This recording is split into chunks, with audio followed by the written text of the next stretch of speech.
Still not ready? Okay, yeah. Oh,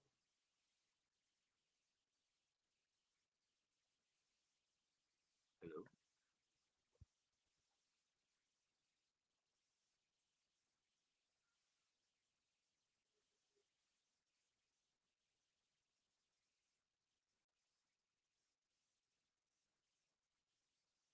Can you hear me?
Hello, everybody.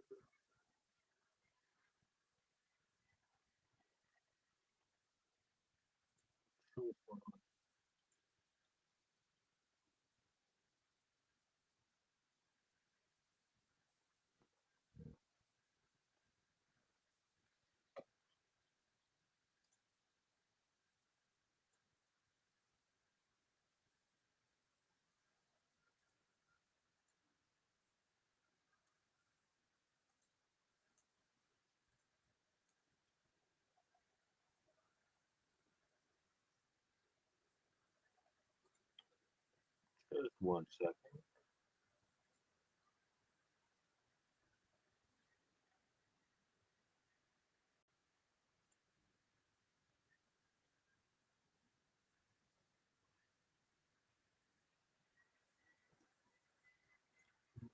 Okay, here we go.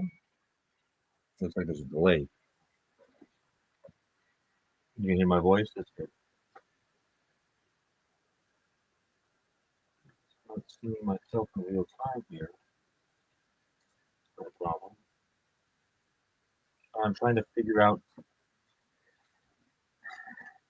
why it's not going live on Instagram.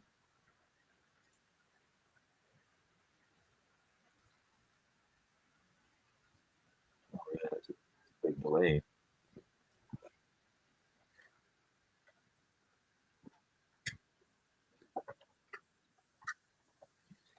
Bear with me, friends.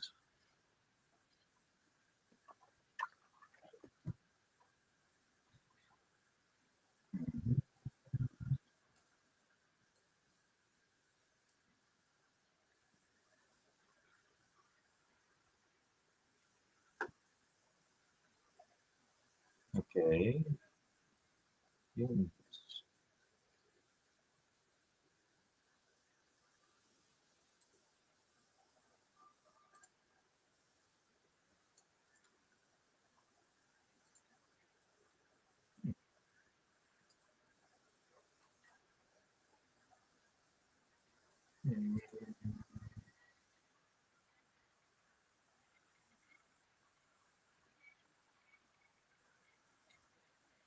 Last step, my friend.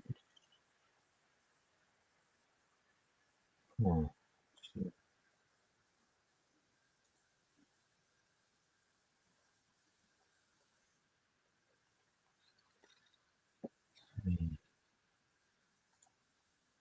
settings.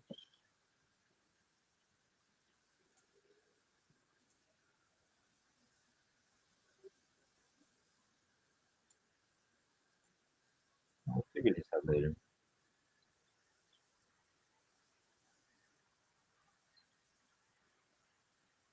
Hey, in front of my hair.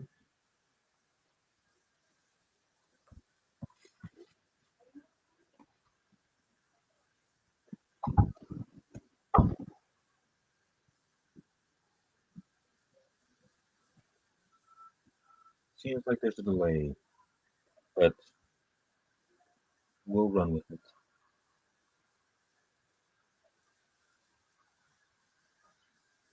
Thank you all for your patience.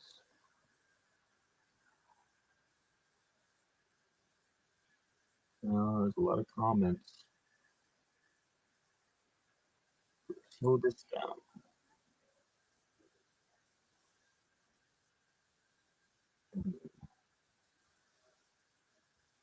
Thank you, Q. Rios. The first live stream, so we'll figure out how to go about this. We got the marker. I appreciate you all.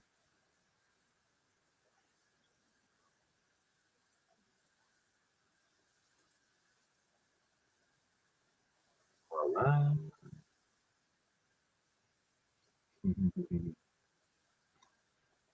So, you guys have any questions?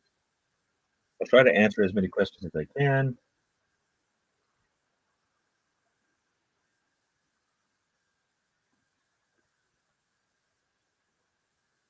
Bear with me.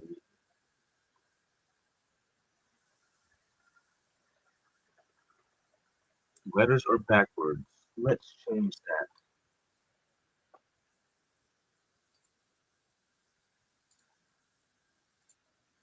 There we are.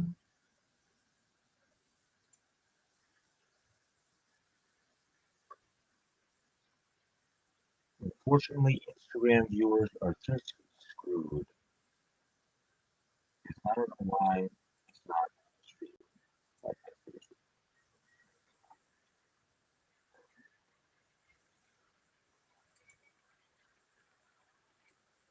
Okay, wonderful. Yes, first one. Let's see, what do we got going on here? How long have I been on the spiritual journey? The hand puppet, the source of all my wisdom. Here we are.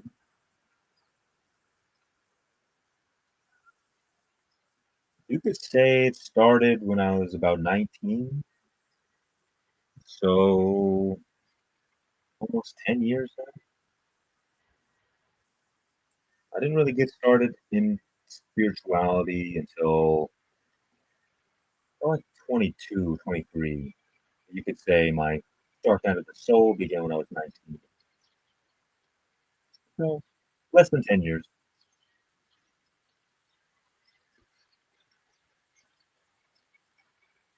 We have people from all over the world today. Amazing.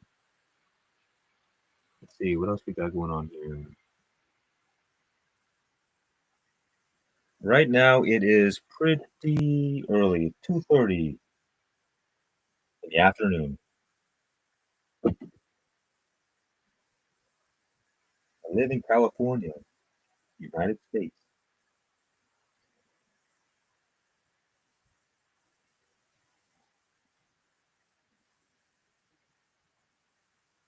Wonderful.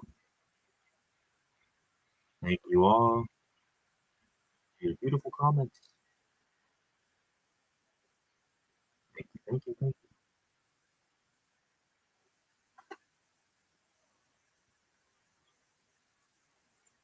Amazing.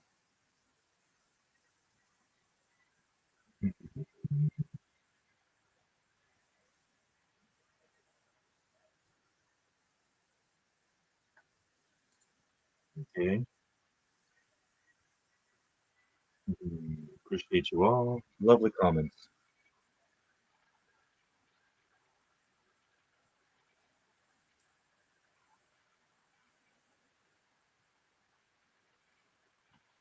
Um, I live in the capital of California.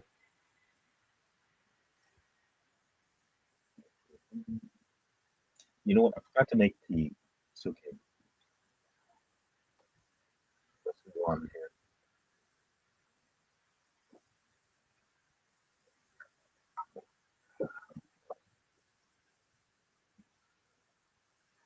Kabbalah. What do I think of Kabbalah? I think it's pretty cool. Not exactly that well versed, but it kind of goes along with the mysticism side of spirituality, kind of like Gnosticism for Christianity, Sufism for the Muslims.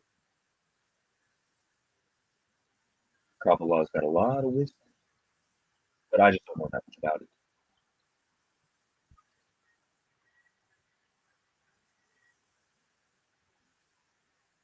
Strong microphone. Let's see.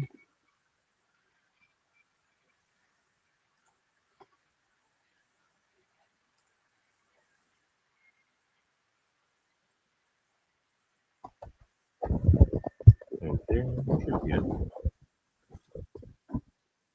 Wonderful.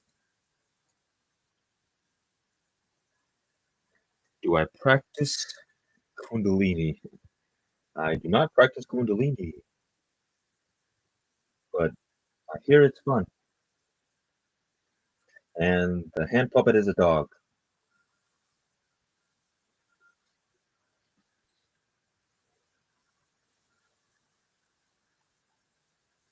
Thank you, thank you.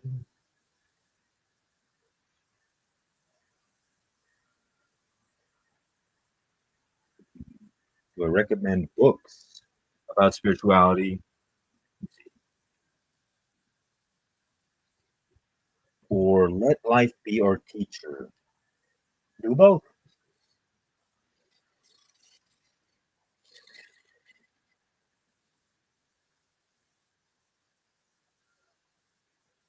I mean, life is always the best teacher, but you can also learn from other people's lives. And that's good.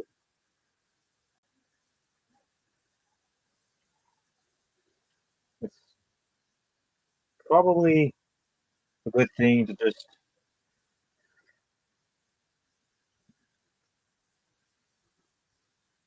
follow your intuition.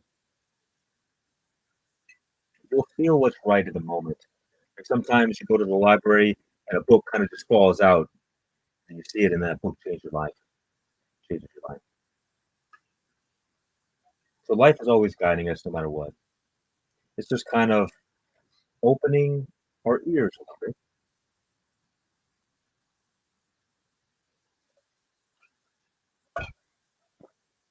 bit. Lovely comments.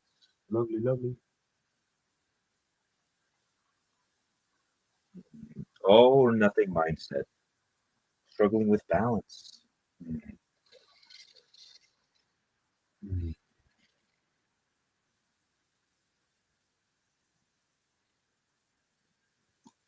I guess I would first say, is your mindset serving you?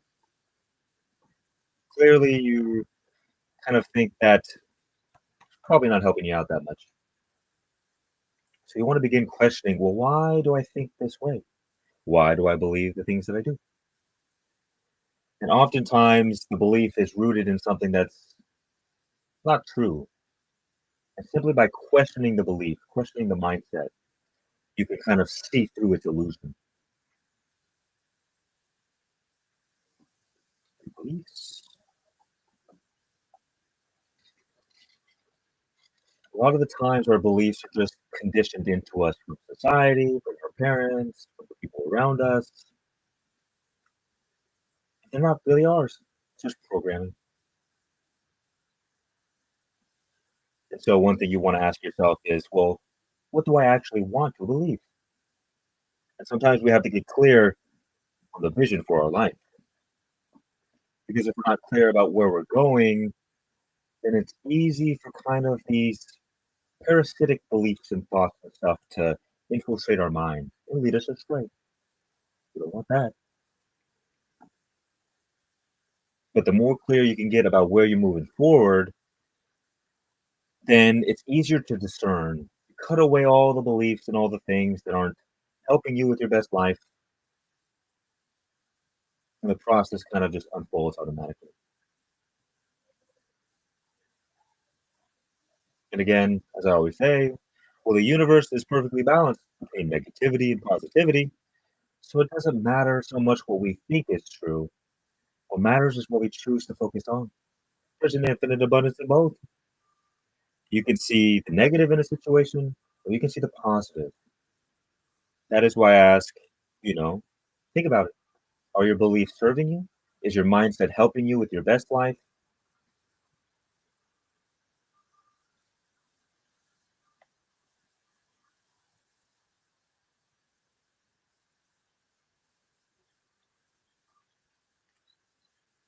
And then it's kind of just taking the next step.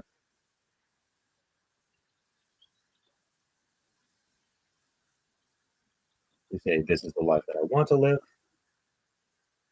and then everything else kind of just begins to fall away.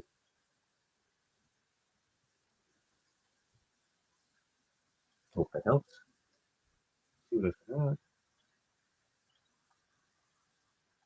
See. Am I addiction free? I would say so, yes. Addictions have no power over me. And I actually overcame all my addictions with no effort because what is an addiction? It's just an attachment to something. It could be old patterns, smoking, drinking, it doesn't really matter. All addictions are the same. All addictions are attachments. And so where most people go wrong is that they struggle with their addictions and they fight them and they ruminate on shame and guilt, but they don't realize that that's actually feeding the attachment worse because your emotions give the attachment life. So the more you fight with yourself, the more you struggle with your addictions. Even though you kind of think you're doing the right thing, doesn't always help. But if you want to become free from any addiction, the secret is non-attachment. Think about a relationship with like a toxic ex or something like that. The more you think about them, the more you stay entangled with them. But once you become indifferent about the other person, well, then they have no power over you. And so we want to learn how to become indifferent toward our addictions, learning to be stoic about it and just say, oh, okay, well, what is the problem? Let me deal with it. Less emotions, more just clear cut discernment, logical thinking. What do I need to do to grow and become better?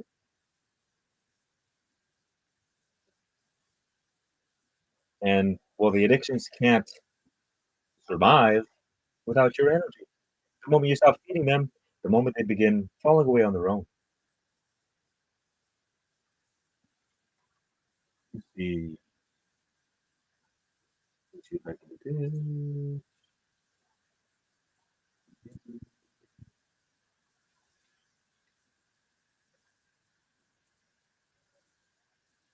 Let me do this real quick. Finally.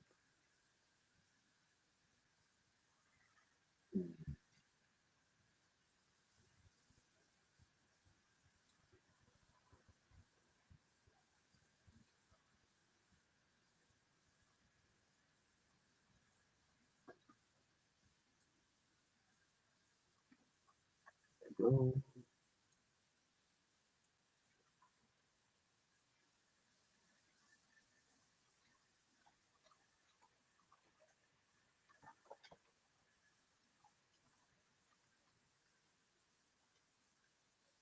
This. There we go. I'm going to copy that.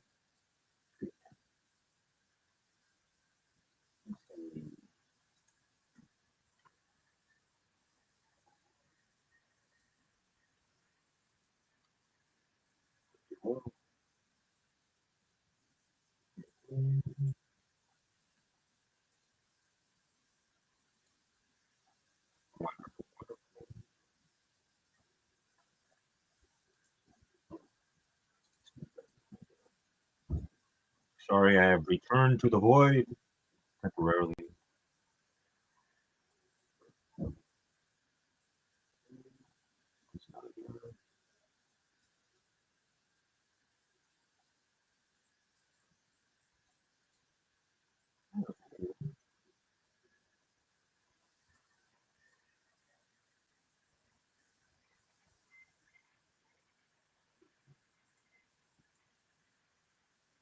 Wonderful.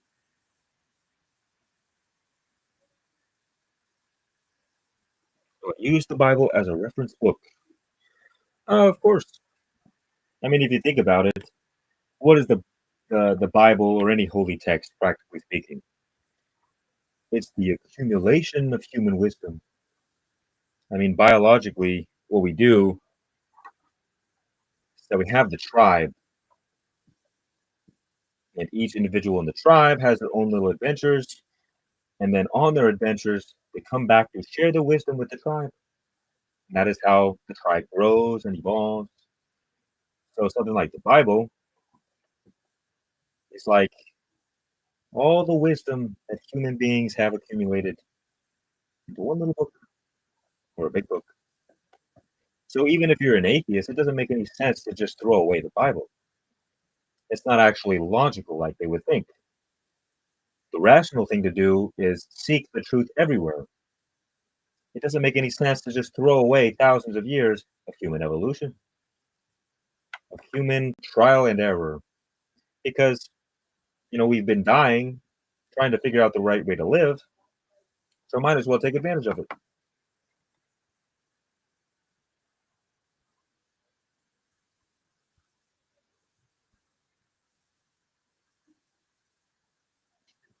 I would not say I'm addicted to coffee. I enjoy coffee. I drink coffee every day,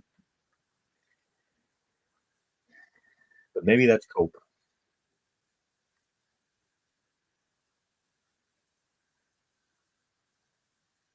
Mm,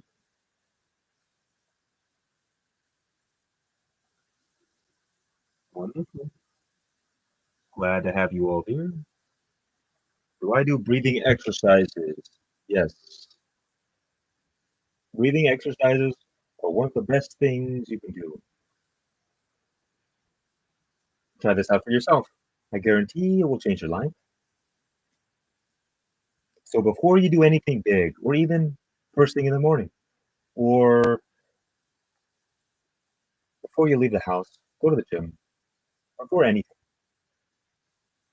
you can take 10 minutes or less and do some breath work.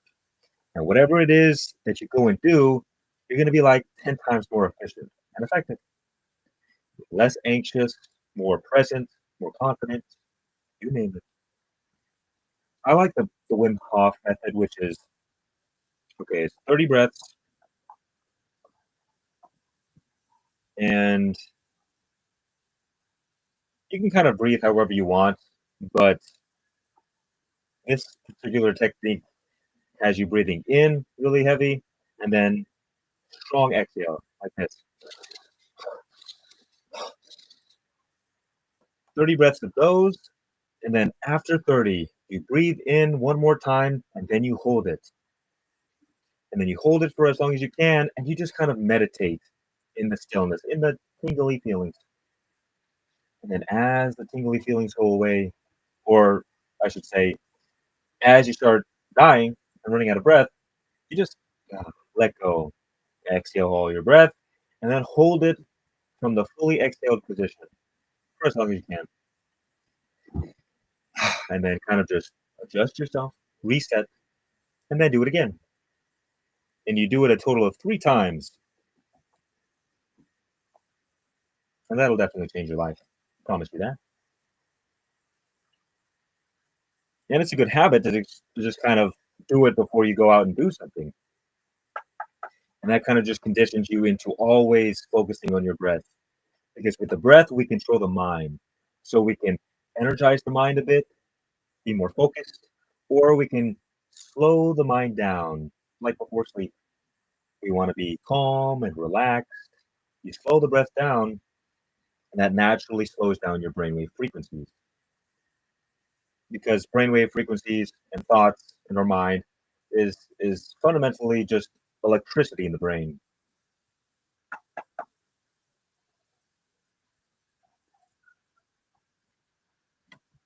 And so with our breath, somehow we can slow down those brainwave frequencies or speed them up.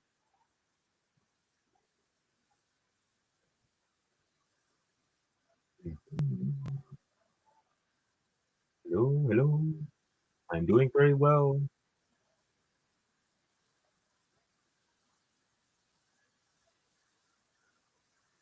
Thank you very much. One of mine.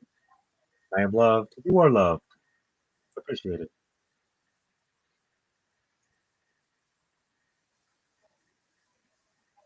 Yes, coffee is very good.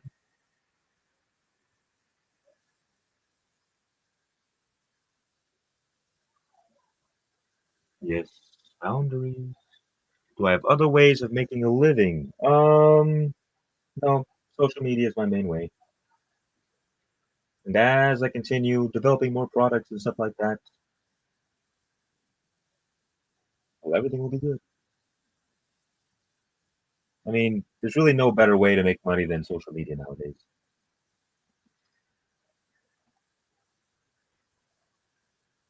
You had the wonders of trying yerba mate. I tried the artificial stuff in a can, and that was okay for a while until I realized that it was mostly just sugar, and it was gross. And I tried the regular stuff, but it wasn't bad.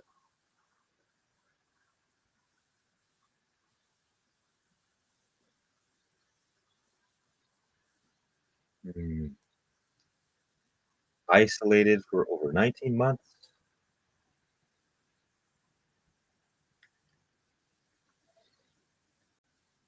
I would suggest you continue to follow the flow of life because what happens, as I often say, life happens in expansion phases and contraction phases. So you go out into the world, you do things, and then you kind of come back down. And so it seems to me that life has kind of naturally brought you to a place of contraction where you're kind of isolated. You're not really doing so much. You're consuming. So there's two types of energy. There's yin and yang, expansion and contraction, consuming and creating, giving and receiving. And so most of our problem in life is that we're judging life. We're judging our energy. I should not be feeling this way. I should not be going down. I want to go up. Or when life is telling us to go up, we're like, no, I don't want to do that. And so we become imbalanced because we're attached to one of these two energies. The problem is, the more we resist the flow of life, the more we become out of balance, the more we stay stuck. I mean, there were times on my spiritual journey where I just wasn't motivated to do anything at all. I had no desire, even though I knew there should be things that I was should be doing, but I just didn't want to do it. So instead of forcing myself to do things, battling against my energy, I just said, okay, I'm going to do nothing. Okay, God, show me what to do next. I'm not going to do anything until you tell me what to do. And that can kind of relieve you of some burdens of, oh, I have to do this, I have to do that, I got to go out into the world and do things. It's okay to be in isolation.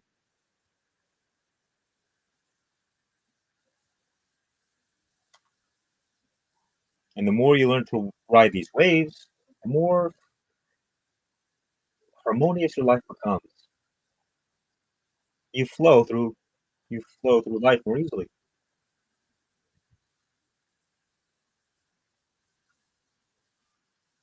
So a lot of the times this is just a waiting period.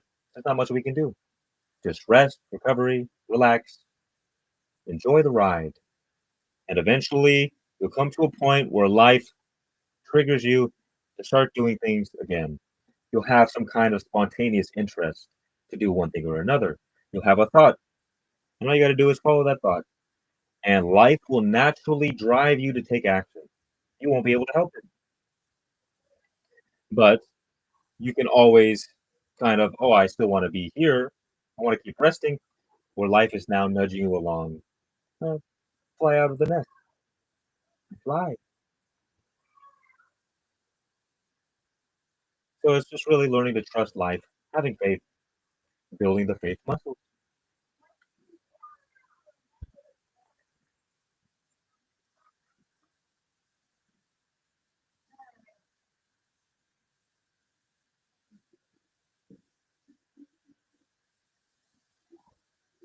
Mhm.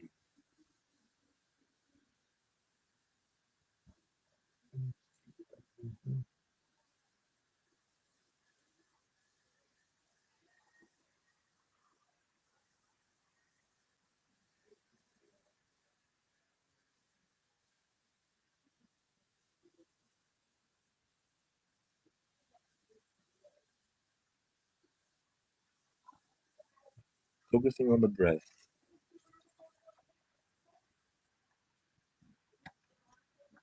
So, all the meditation techniques are really just designed to get you in the present moment. The reason that the breath is such a good thing to focus on is because it's always there. It's reliable. So one day it's not. But yes, it's really just a preference. You can focus on the breath. Typically, what I do, I don't really focus on the breath as much. I focus on the inner spaciousness. So the space in between the breaths, really just allowing my awareness to float in my body.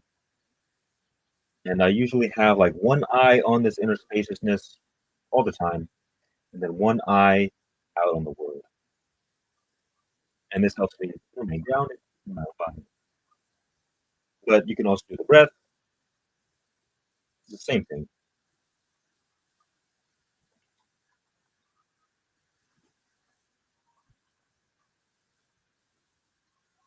How many experience, how much knowledge do I have about meditation? You know what? I don't really know. I started meditation a long time ago, but my meditation is really about self-actualization, meaning you realize the self. You kind of disidentify from your ego, from your thoughts, and you realize your true nature as the inner presence. And so for me, meditation is not so much about self-improvement, it's more about self-destruction, removing the illusion of the ego, recognizing the self.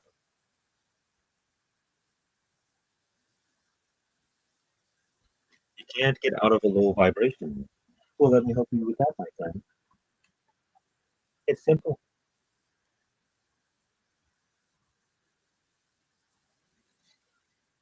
Well, let's do this. Give a timeline example. See, low vibes. Low vibes. So if you think about it, we have an infinite potential. There's an infinite array of different possibilities of the future.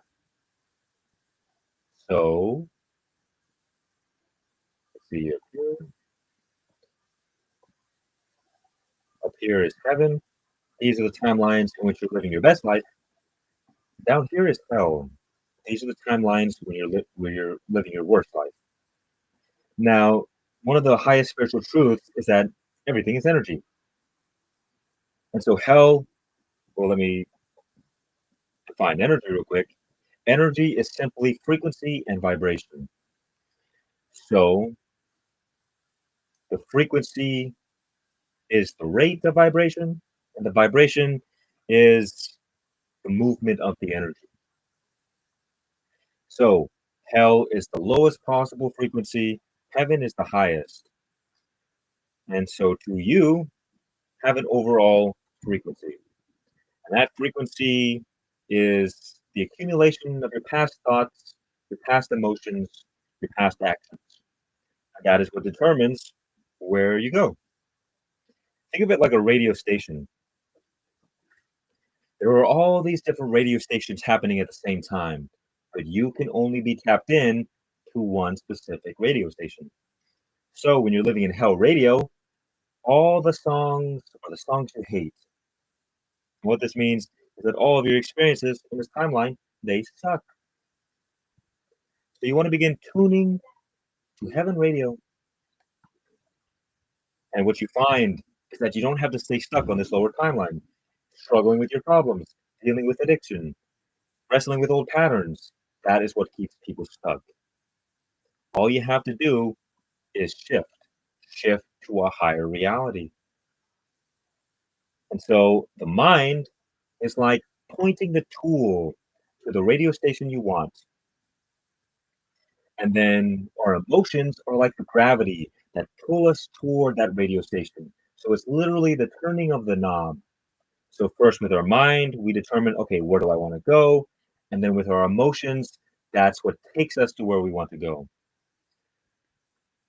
That is why, for instance, if you're down here and you're just repeating positive affirmations in the mirror, oftentimes it doesn't help because your emotions are saying, nope, don't believe it, don't believe it.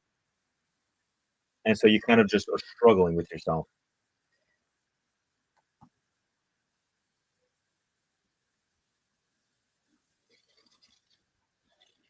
So the first and most practical step is don't worry about the mind so much because when you're in hell radio, all your thoughts suck. And it's very difficult to think your way out of a negative situation. So what you want to do is you want to address the problem at the level of the body. Every time you find yourself in a negative state, just do some exercise. Just do it.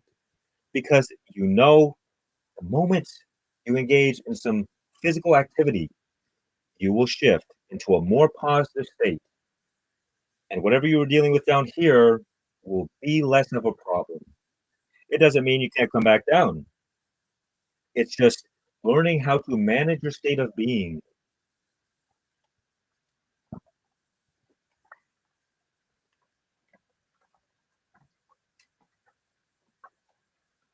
Here's the formula I love.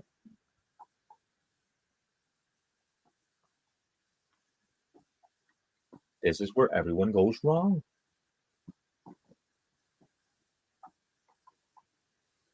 They're stuck on the slave side of the equation, meaning we want something, so we do to get. I want to be in a higher frequency, so I'm going to do to get it. I'm going to do this technique. I'm going to do that. Or I should say, I want a better life, so I'm going to do things to get that better life. And so we kind of struggle. We try really hard, and it can work. It's just the hard way of doing things. But instead of focusing on the results, you focus on your state of being. So, for instance, exercise, you don't exercise to be healthy. You exercise to feel better. And the better feeling version of you naturally engages in more positive behaviors, which leads you to a more positive life. And if you can focus one pointedly towards this, and that everything you do is to feel better, is to be better, then everything else takes care of itself.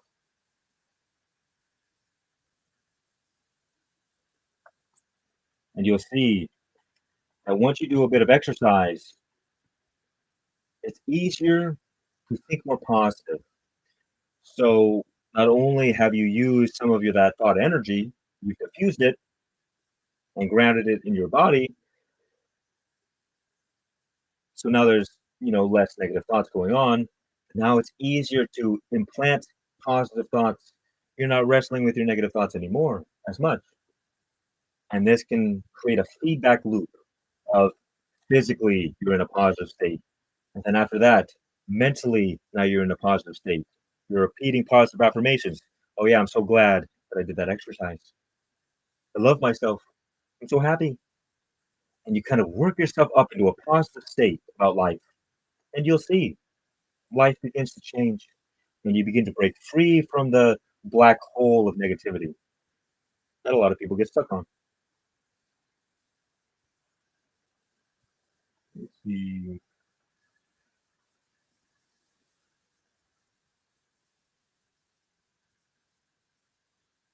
Fasting and prayers and exercise to get your vibration up. Yes, certainly. Fasting is good because often have a lot of negative stuff stored in our body. So if you think about energy, energy is information. And so, for instance, if you eat a piece of meat. Well, the life of the cow is stored in the meat, the emotions that it experienced, because emotions are chemical reactions in the body. And because everything is energy, it's just the transfer of information. So if you eat some meat from an animal that suffered a lot, that meat is going to be low frequency food. And by eating it, you're going to store toxins in your body. It's going to lower your frequency. And by fasting, you remove the things, all that toxic stuff, all the negative memory. And it's, I imagine it's good for trauma as well, because it's cleansing you out. Oftentimes, the best way to move forward is not by doing anything else, but removing things, removing whatever's keeping you stuck. I like to use the balloon example, and that's, well, we're always naturally going toward heaven. Our best life is trying to make its way to us. But what happens is that we have all these attachments, all of these things weighing us down, which is like mud kicked onto the balloon. And so instead of rising naturally, we fall naturally toward hell. And so all we really want to do is begin paying attention to the things that are keeping us stuck. And in this case, maybe it's food. Oh, these foods are lowering my vibe. I mean, this is what I've been doing for the past few months, just paying attention, not needing to force myself to change my diet so quickly. It's just, which foods are not making me feel as good? And you begin removing these burdens, and naturally you become more light. And also with prayer, prayer is the main way you connect to the divine. You see, what we give our energy to, we become one with. As if you ever wondered, well, why does someone become a billionaire like Trump? Or why does someone become a serial killer like Jack the Ripper? Or what about someone like Jesus? And it's all the same thing. Energy is the force of creation. Where attention goes, energy flows. So the entire quality of the life we create for ourselves is determined by the things we focus on. So someone like Jesus, the only difference between you and him is that Jesus was one pointed toward God. He was one with God. So he was God. But how do we live our lives? We're focused and scattered all over the place. We have a million different things taking away our attention. And this sabotages our creative power. But through prayer, you return to oneness with God. You develop that relationship and you become more holy. So it's in the same thing. If you focus on negative thoughts all the time, the negative thoughts will get worse. And they'll get worse and worse until eventually you act on them. And that is how evil was created. It all begins with a negative thought.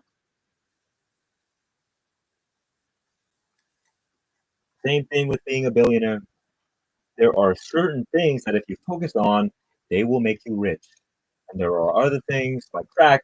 If you focus on that, it will make you homeless.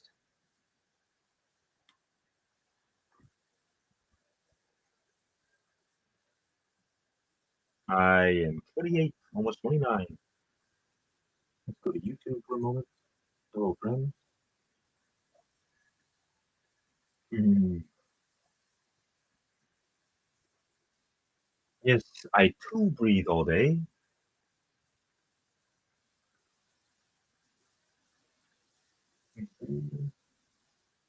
How do I pray? What do I say? Um, all my prayers are the same, generally speaking. It's all thank you. It's like Jesus said, when you pray, pray as though you have already received. So I just say thank you for already have receiving. I don't ask because if you ask, it means that what you want is not already yours, and it is. God only says the word yes. God will give you whatever you want. But if you start focusing on fear and worry, it's basically like praying to God for what you don't want, and that sabotages your blessings. It's like, they say we live in an attraction-based universe. You always get more of what you're focused on, like what we said with the energy and the attention. So when you focus on what you already have and are grateful, you get more of that. And if you're always worrying about everything, it doesn't matter how much you pray. I mean, of course it does, but if you're continuously sabotaging your prayers, then that's why it seems that sometimes God doesn't answer our prayers. God answers all of my prayers because I know how to pray. I ask in the form of saying thank you because this affirms abundance. I am not separated from what I want, it's already mine. I don't have to do anything to get it. And this kind of takes some time to kind of recondition your mind, to not be so focused about your senses, what seems to be true in the world, but you live by faith, not by sight.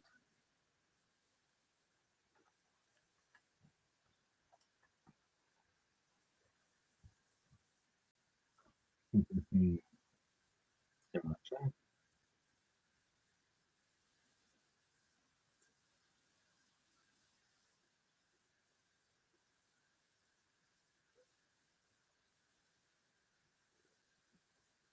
Mhm.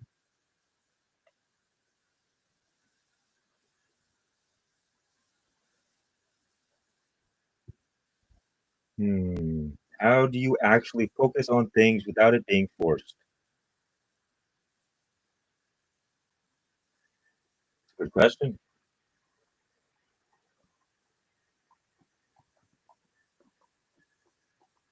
It's a little thing called toxic positivity. And what this means is that you're running away from the negative, forcing yourself to be positive, which is why it feels unnatural.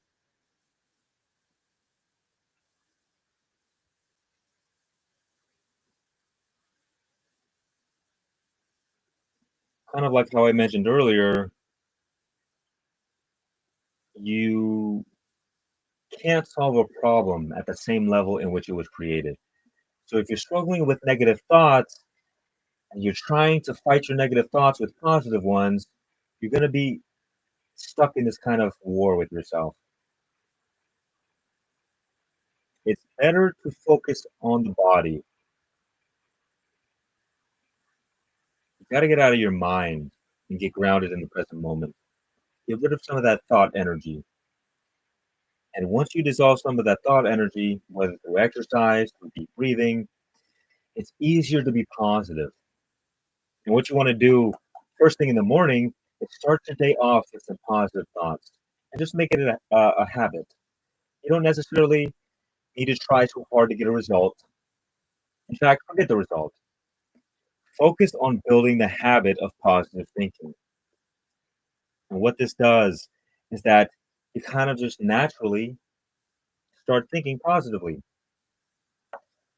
because once you make something a habit, it becomes automatic.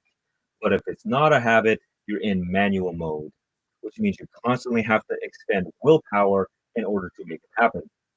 But through consistency, through habit, through kind of just this practice of repeating positive affirmations, eventually it becomes effortless. That is why I like the practice of Ho'oponopono. So this down. And what this means is four affirmations. Sorry,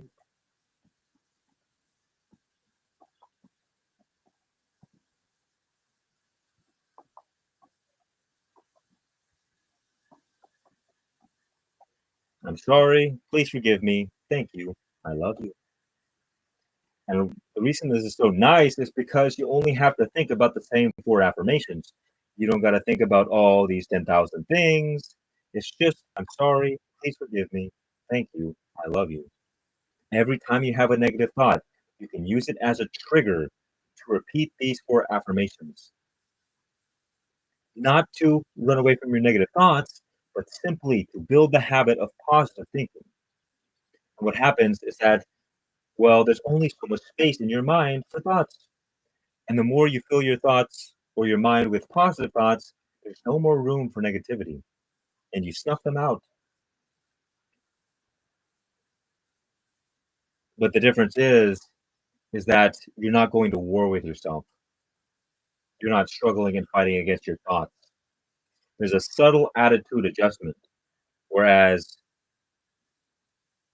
when our mind is negative or when our attitude is negative, it's fighting our negative thoughts.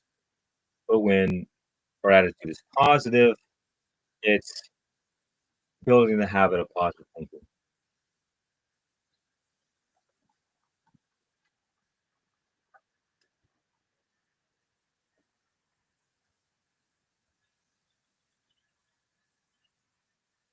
Homeless, homeless.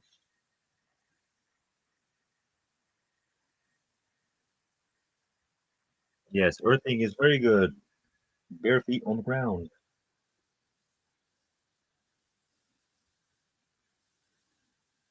Very nice. Wonderful, wonderful, wonderful, wonderful.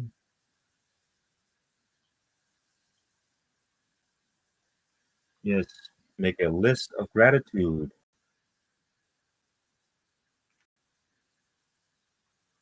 Yes, gratitude is a habit.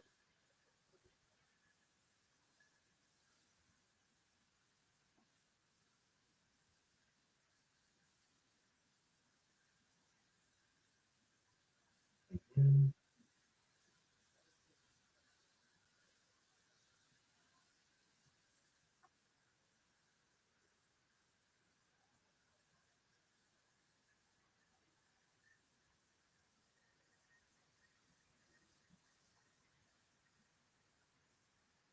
How to find goals in life.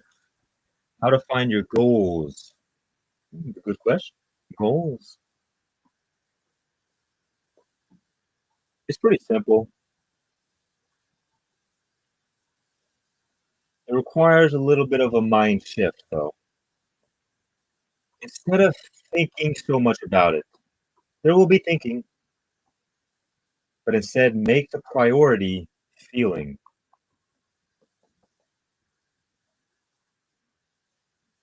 So you'll have a thought. Let's just take anything, an idea about the future. And that ideal will come with a certain feeling. So if I ask you, well, do you want to make $1 billion?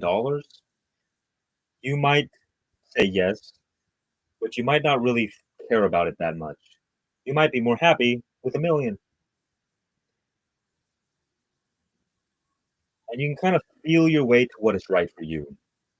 You know when something is just a random thought when there's no strong emotion behind it.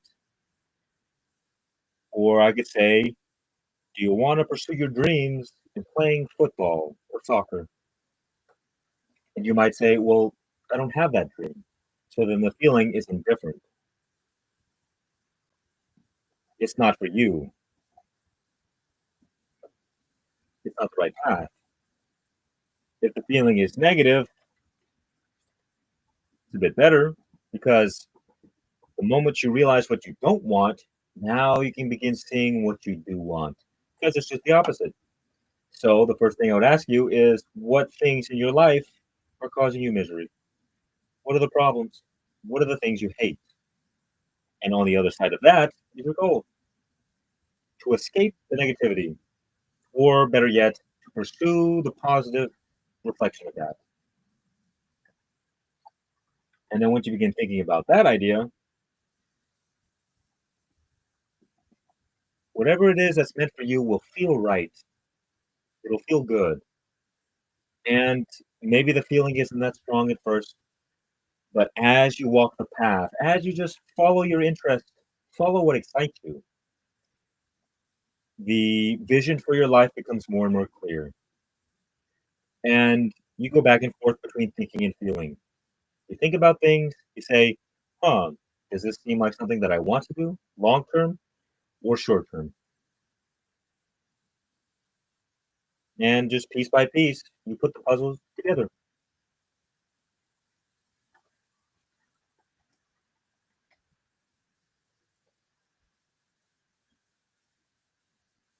Yes, walking quickly. Very good.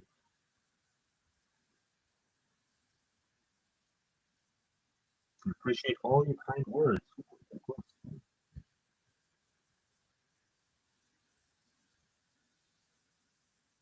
What about anxiety and biochemical states that need antidepressants?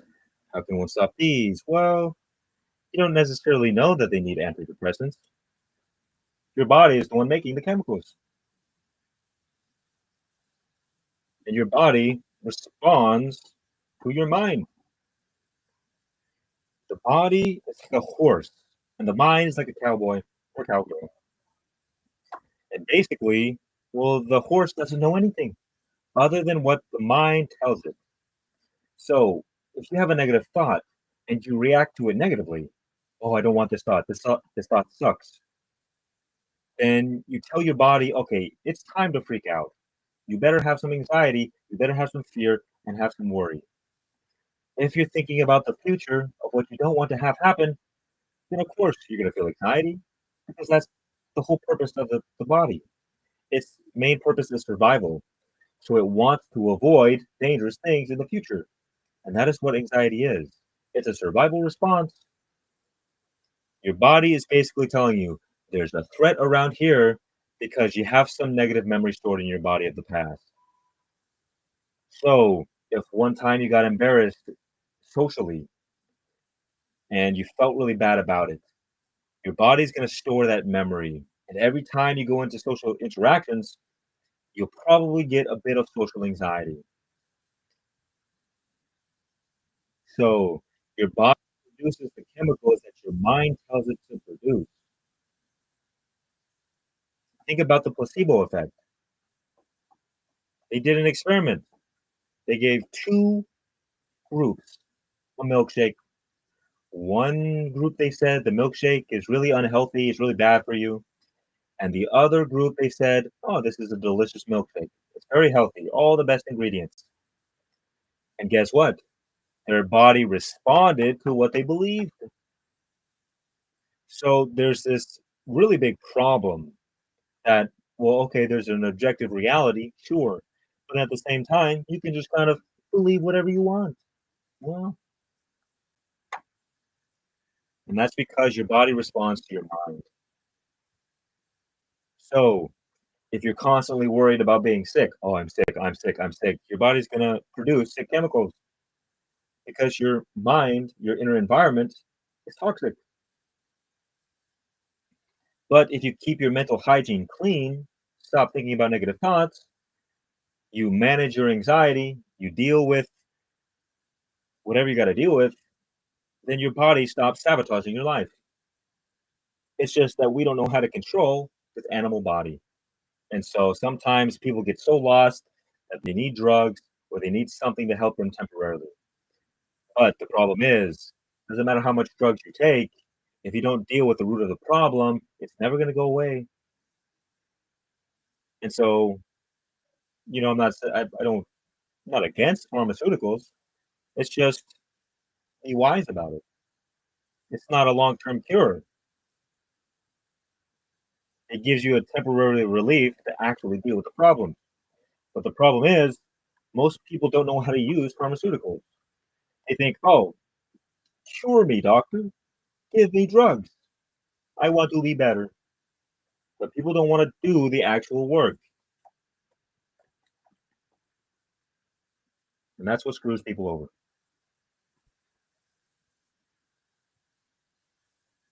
But if you are these affirmations enough for mind to unlearn what we have unlearned? How to restart after years? Yeah. So the unconscious speaks the language of feelings. The unconscious is the body. And the conscious mind speaks the language of patterns and symbols. So, what happens when you have experiences of the past, whether traumatic, whether positive, whatever feelings you have, a strong feeling about anything, your body takes a snapshot and it takes whatever you experienced, whatever feeling, and stores it in your body as memory for later. And then this memory comes back later in the form of repeated problems in the world. It's called trauma, but it's also called karma. So we can say that our problems in life are just reflections of us from this negative memory stored in our body. So, in order to reprogram our unconscious mind, to cleanse us of this negative memory, first things first, we have to stop feeding it. We have to stop reacting negatively to our thoughts, to experiences. We have to learn how to manage our inner state. And then we speak the language of feelings. So if you just repeat positive affirmations all the time, but you're not really focused on the whole point, and you might not find the success you're looking for. But once you realize that feeling is the secret, now you know what to do. You don't repeat positive affirmations for the fun of it. You repeat positive affirmations to work yourself into an emotional state. And if you do this first thing in the morning, the boundary between the unconscious and the conscious is most open. So what you think first thing in the morning and what you think last thing before bed is going to most influence your life because that is what's getting directly programmed into your unconscious. So if you get in the habit of positive thinking all the time, you naturally just begin feeling better and reprogramming your unconscious mind, cleansing that negative memory.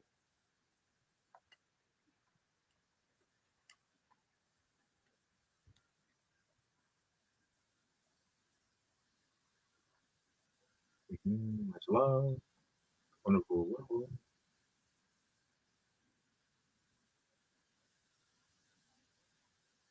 wonderful, wonderful. Mhm,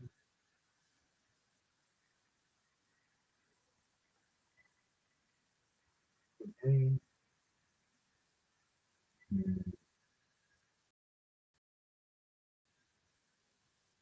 mhm. Wonderful, wonderful. Do I still play music? Yes, yes.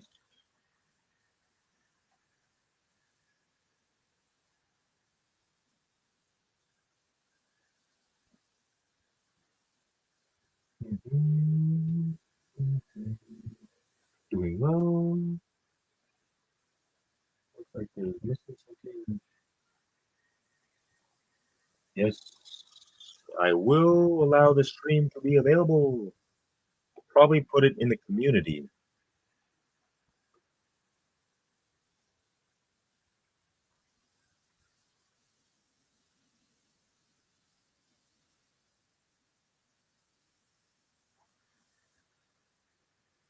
Mhm. See, here we are.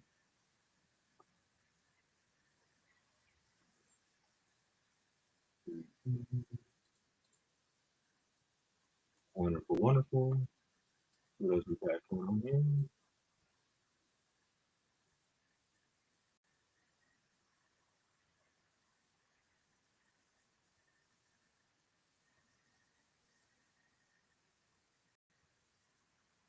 Mhm,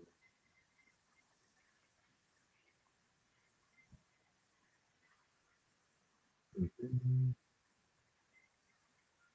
Wonderful.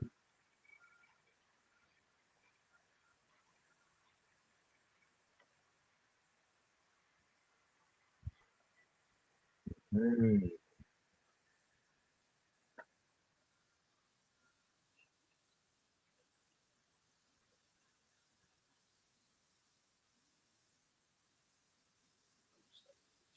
mm,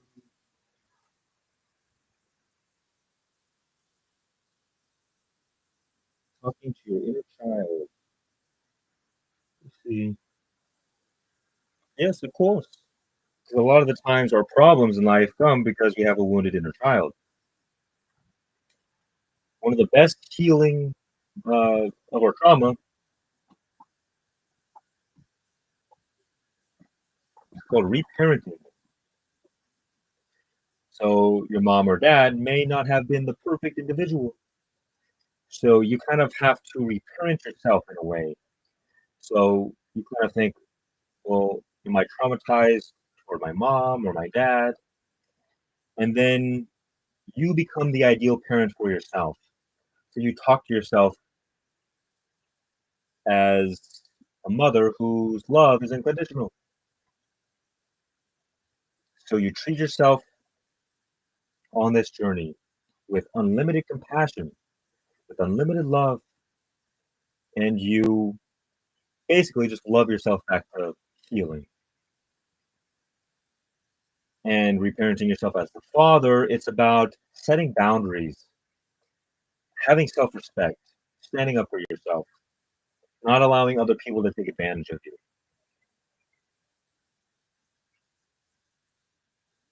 And this helps return you to psychic wholeness, balances your energy.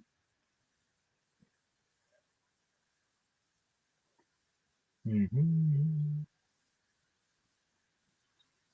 Much love, my friends. Wonderful.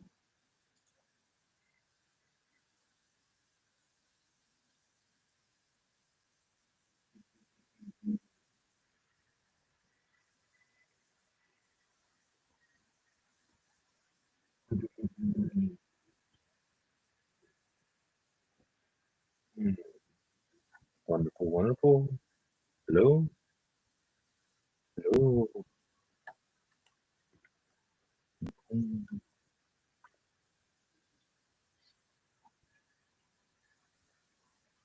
fantastic.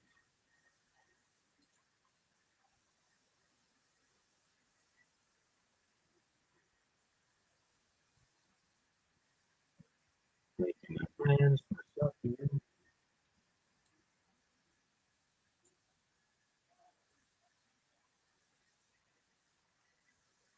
Mm, wonderful, wonderful.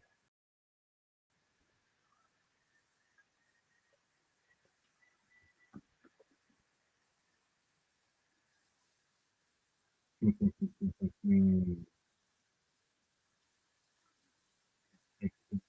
mm,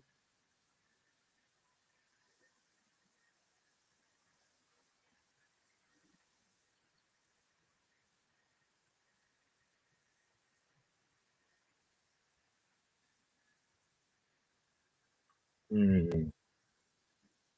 Charles having trouble relating to people. Common thing, especially on the spiritual path.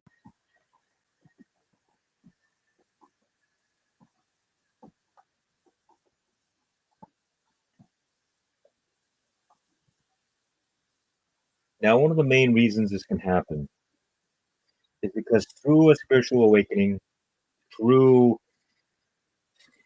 being exposed to certain ideas, your identity fundamentally changes. And because this information is like relevant to less than 1% of the world's population, it can kind of isolate you and make you feel like you're alone. Like nobody understands you because most people don't. And the trick is, let's look at it this way.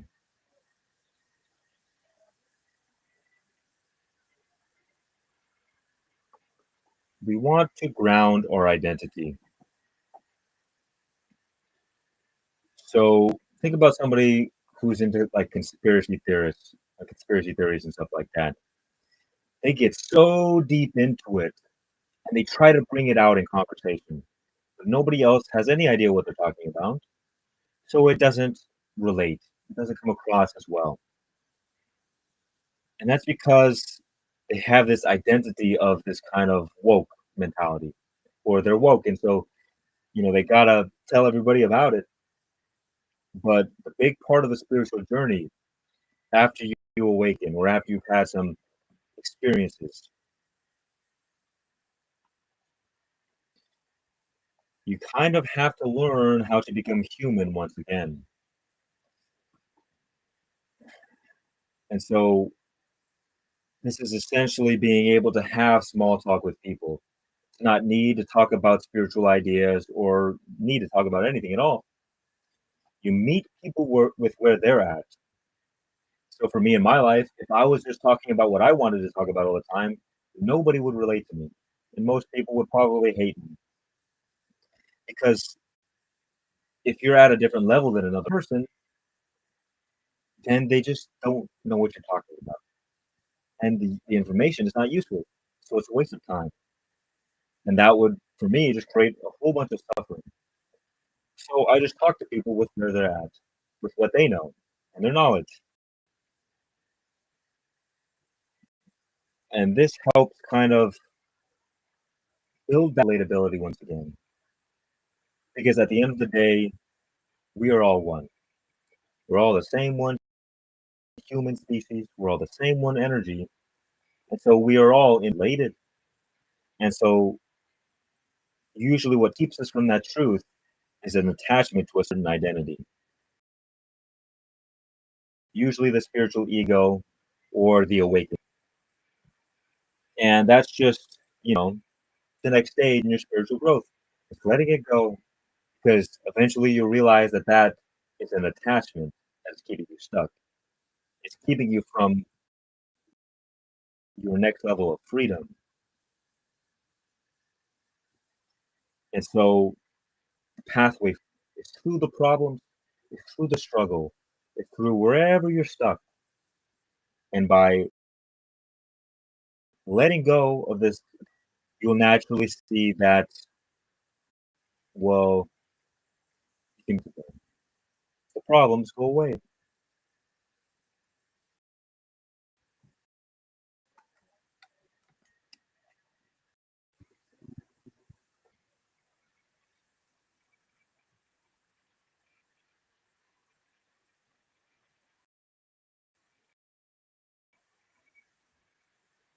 Mhm. When poop hits man, well, that's the real test. It's like meditation, I like to say. A meditation practice is like soccer practice or football practice. But the actual meditation is in the big game. So it's practice versus real life.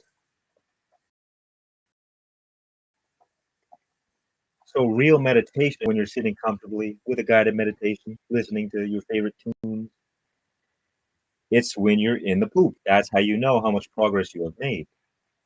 It's like recently I've discovered with boxing. It doesn't matter how much you train on the heavy bag, when you're getting punches thrown at you, that will determine.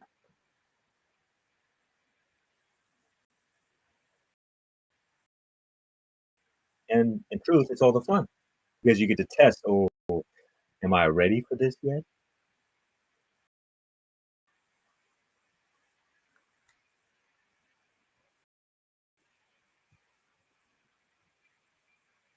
Problems just go away. Yeah, without falling.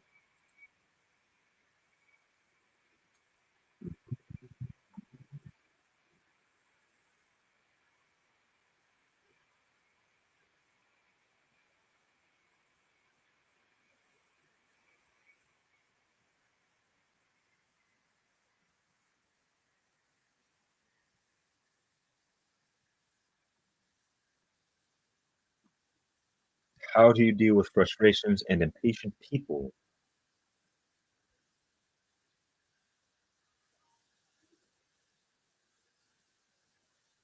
Hmm.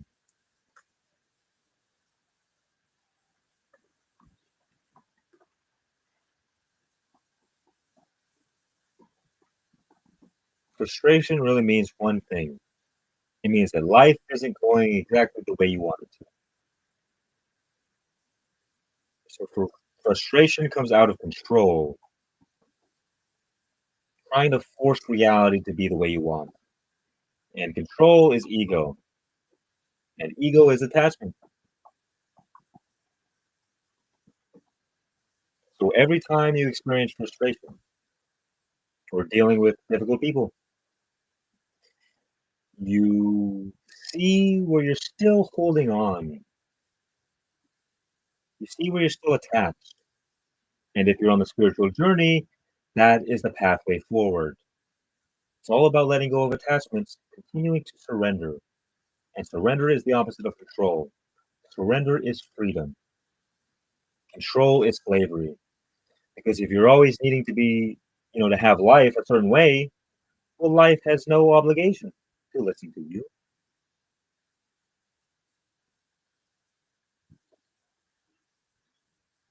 Yeah, about it.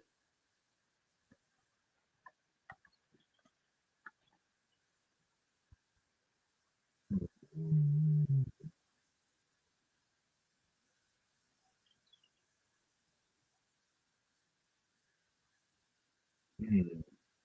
How can an air person integrate more fire energy?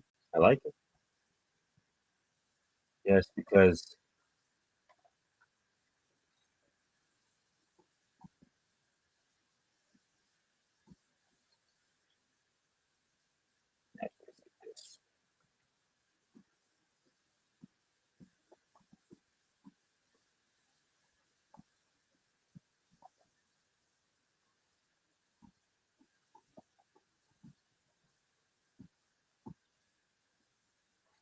air is weak against fire, fire is weak against water, water is weak against earth, earth is weak against air. All this means is that it's just the different flavors of energy. You know somebody who is water when they're going with the flow, and you know someone who is fire when they're really expressive, usually loud, very talkative. Air personality is more timid, more shy, introverted. Earth is very direct, straightforward. So earth and fire are both extroverted personality traits, whereas air and water are the introverted personalities.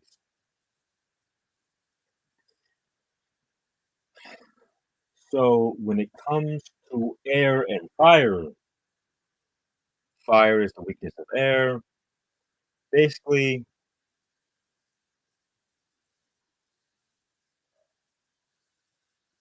think about the nature of air versus fire.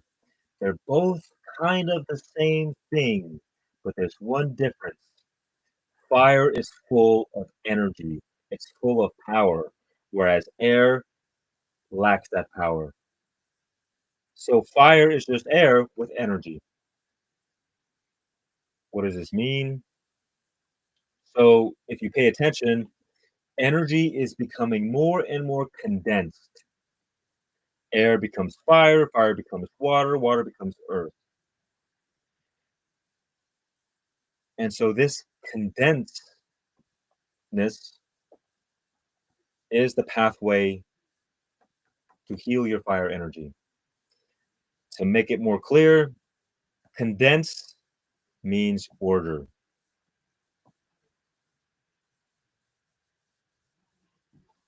So the problem of the air type is that not necessarily a problem, it's just the natural tendency is to be submissive. It's to be, you could say, other focused, a support character. And fire is the opposite. Fire says, here I am. Its presence is strong. So what you would want to do is, maybe stop helping others so much and begin focusing on yourself, taking care of yourself, becoming clear on who you want to be in your life, who you want to be moving forward. You add more order into your life and also creativity. So, one thing I might focus on moving forward is what are some creative things that you like to do? Create an identity around it, solidify your identity because air is about freedom, it's about becoming free. And it's very good to be non attached to your ego and stuff like that. But at the same time, you don't want to just have no ego. You want to have an ego that serves you, not one that destroys you. So if you think about fire, like the solar plexus, chakra, uh, in chakra terms, the solar plexus has to do with power and identity and ego. And so you kind of want to stand in your power. Begin developing a character of who you want to be and get clear on it. And so you start with like one creative act. Oh, I like gardening. I'm a gardener now. And this kind of helps your creative expression. Oh, I am this kind of person. It takes you from the airiness to more solid, more concrete, to this side or to this way.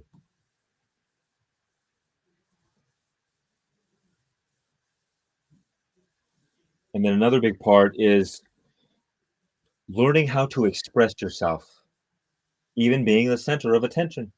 Because think about air. Air can be around everything, but nobody's really paying attention to it unless it's really windy. But the moment there's fire, everybody's focused on that. So you want to kind of step out of your comfort zone a little bit and start expressing your art to the world, expressing yourself, who you are, who you want to be, and find what you're passionate about. That's the key because fire is passion. So I suggest just, think about it. What are you passionate about? And then just start doing more of that. And that is an easy way to kind of develop your fire element.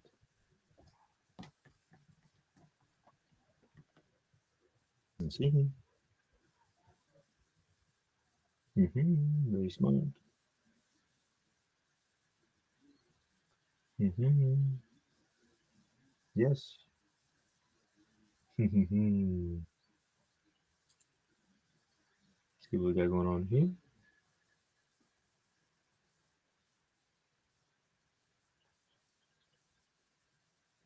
Do I talk to water? Not on a daily basis,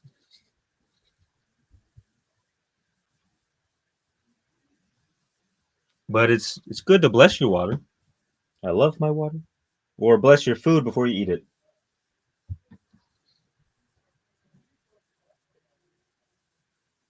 Do I like Ram Dass? Yes, I do.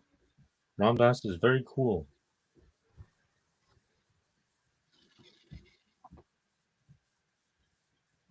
Coping with aging. It's a good question. Aging?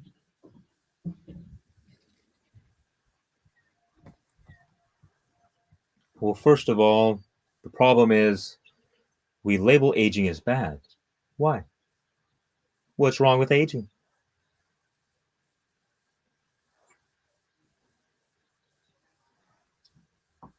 Again, it all comes down to attachment. Attachment to the past. You want life to be a certain way, and then life takes that away from you. But this was like the whole thing the Buddha said. Life is change. Everything is change. So we really don't have a choice but to surrender. Surrender is everything because the more attached we are, the more we will suffer, the more we will be in resistance to life because life isn't going to slow down for us.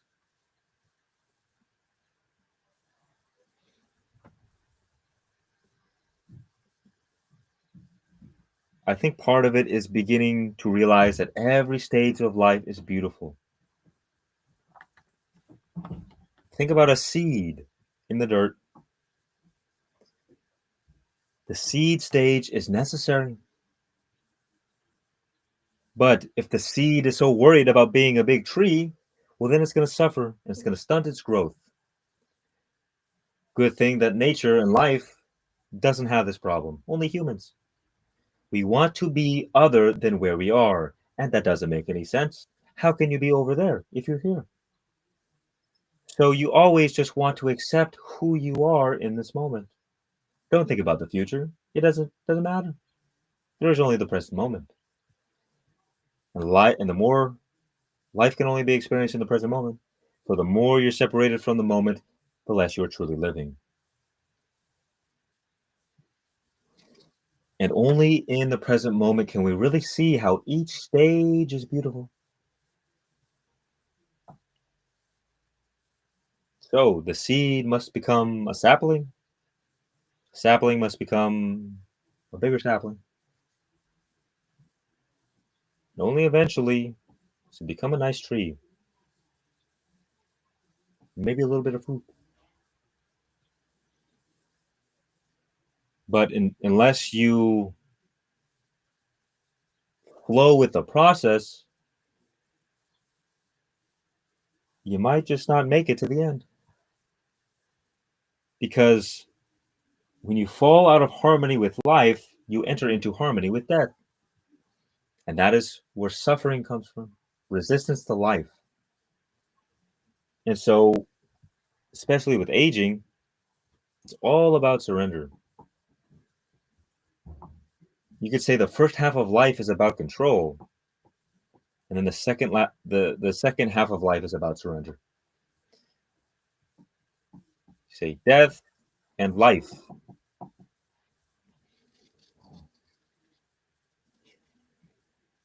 And there's nothing wrong with death. There's nothing wrong with surrender. But we just get attached to doing things. We get attached to, these different identities. And that's like saying, I just want to be awake all the time. I don't ever want to sleep. But if you don't go to sleep, then you won't be able to do anything while you're awake. It's just that we judge the contraction phases, we judge death, we say it's bad. We should not be dying, we should be living. But the trick is to learn to ride the waves and trust in life. And when you trust in life, everything is fine. Life is always taking care of you. It's just the ego that pulls us into resistance. So again, it's just continuously recognizing where we're going wrong and then letting go, surrendering into the present moment.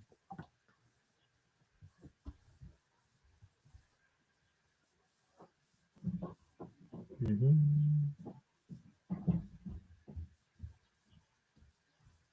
Neural, I don't know what that is.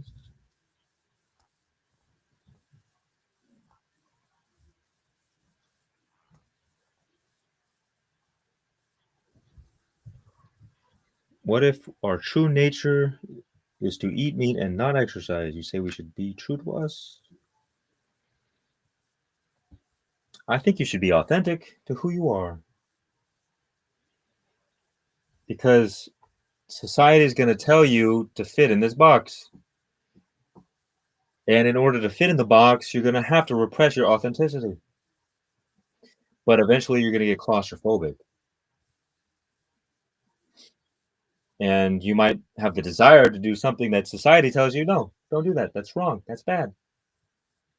So you have to kind of break away from our outer conditioning and trust your inner wisdom. When you trust your inner wisdom, it's not going to lead you astray, even if you temporarily go down first.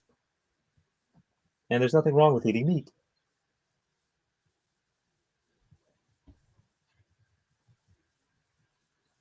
I want to tell you something. If you noticed me, would you tell? Well, I told. Does he read comments? Certainly. What's my opinion on social media? Social media. It's a blessing for the wise and a curse for the fools. You can change your life in like a 15-second video, but you have to have the right mindset.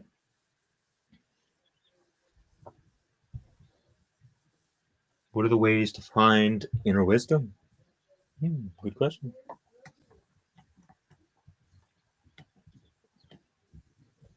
You could say there are a million different voices, all beckoning for your attention. And the quality of your life is determined by which voice you follow. So, a good rule of thumb: find a bit of silence,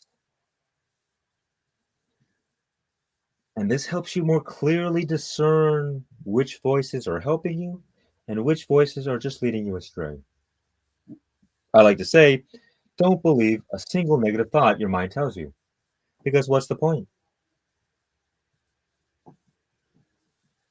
The voice is either going to lead you astray or it's going to lead you to your best life, heaven or hell. And so, if a thought or a voice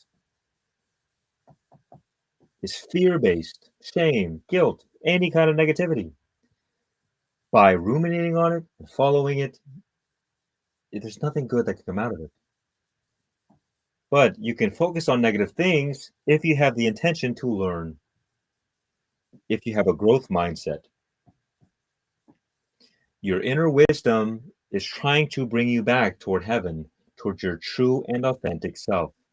But what happens is that our mind, our rational mind, just cuts off that voice and says, no, I'm not listening to you. And when you stop listening to that inner voice, it stops talking.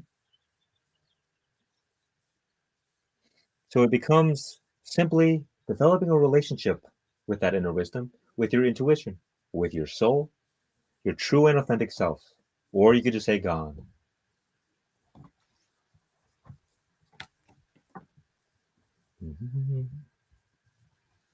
How can we make our imaginations come true? Well,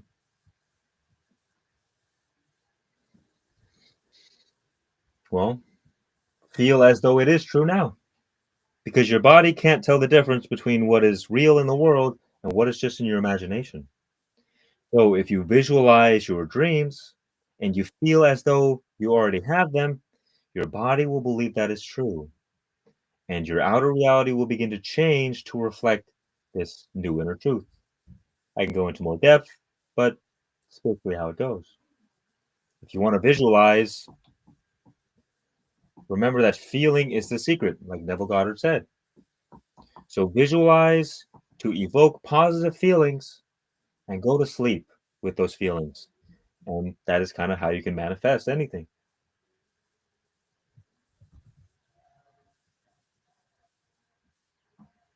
Believe the thoughts that lead us to a positive direction. Yes. But oftentimes, God, for instance, doesn't speak to us through thoughts.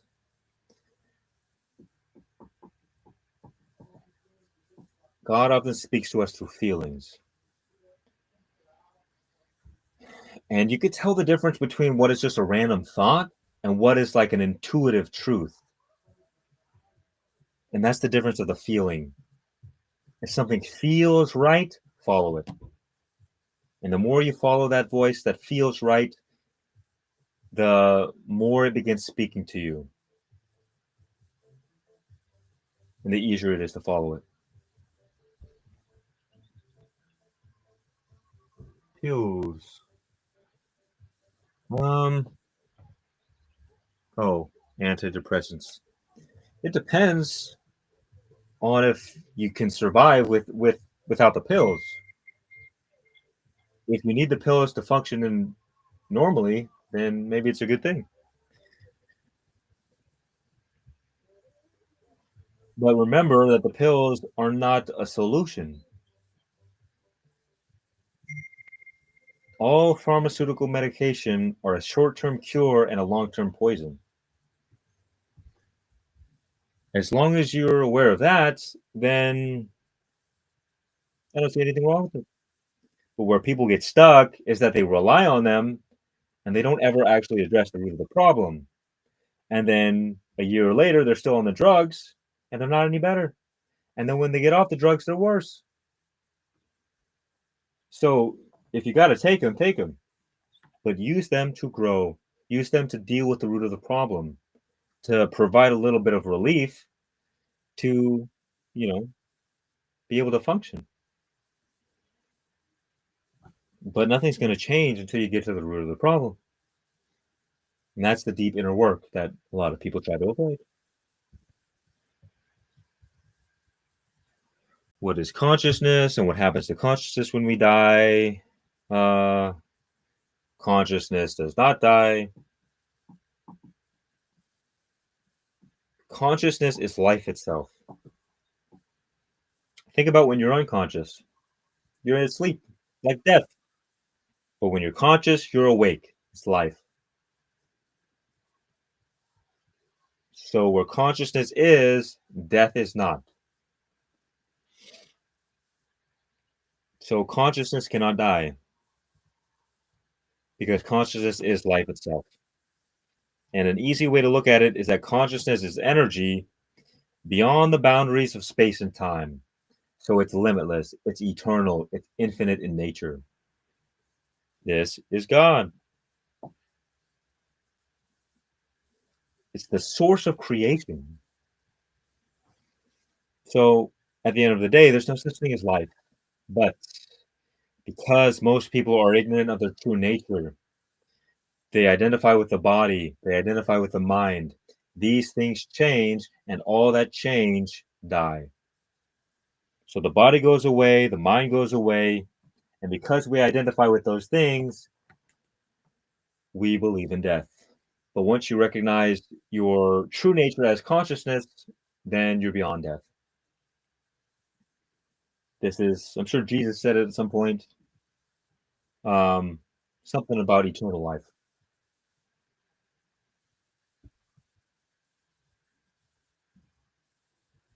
Short-term cure, long-term poison for pharmaceuticals, yes.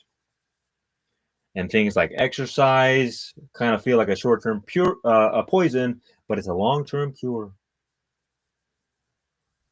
What is the higher self? The higher self is just, let's look at it this way.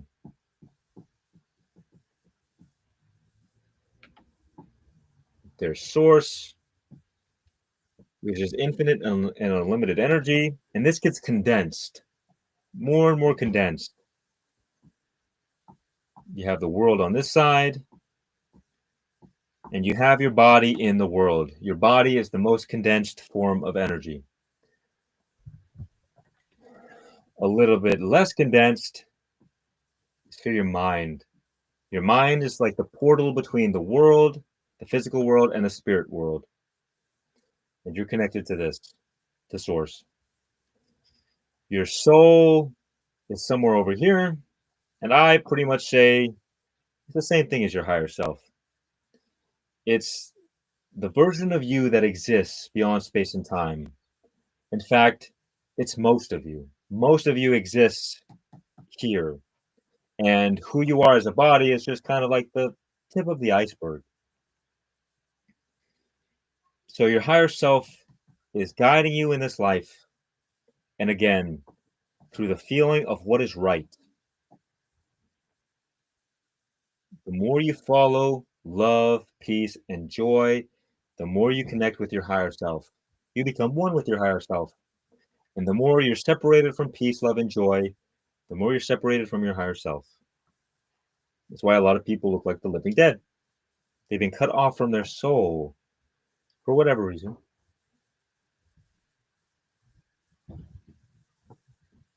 Mm-hmm. See what we got here.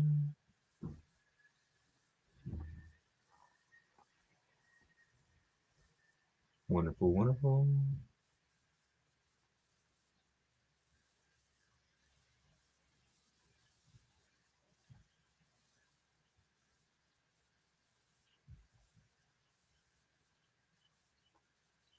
Thank you, my friends. I love you all.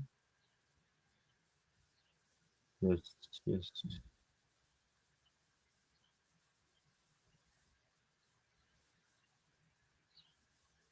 Mm-hmm.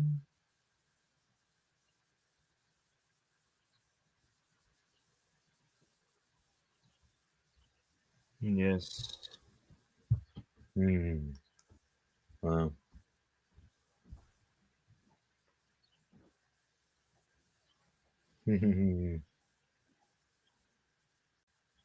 Wonderful, wonderful, wonderful.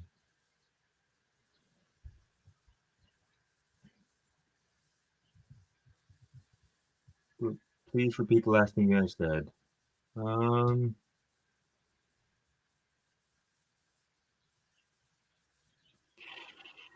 I don't remember what I said last. Follow what is right. Follow the peace, love, and joy. That is all.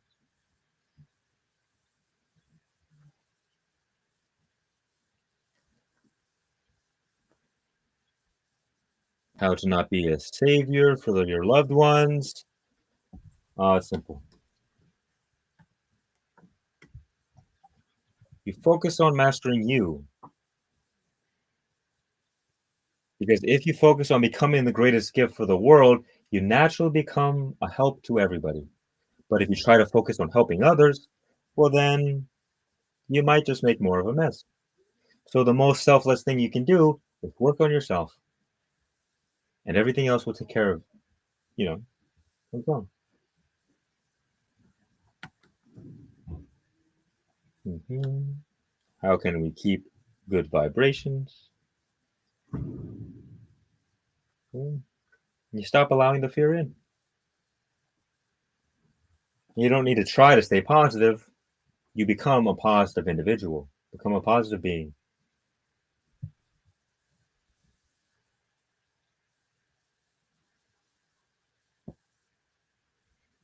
If you feel like you're not good, even when you try to think positive, because there's a deeper problem. It's the negative memory stored in your body.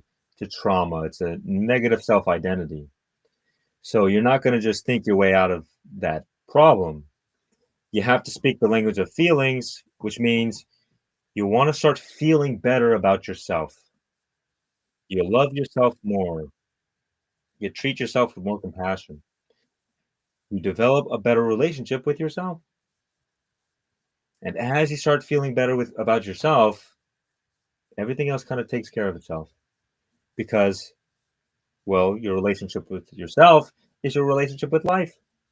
And if your relationship with yourself is bad, then life is going to be bad. Life is just reflecting you, your relationship to yourself.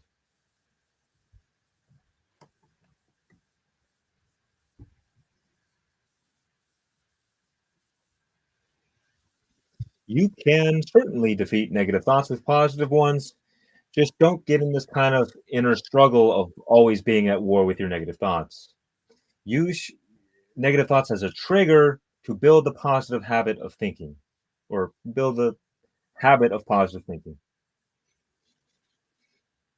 But don't worry about the negative thoughts. Don't even pay him no mind.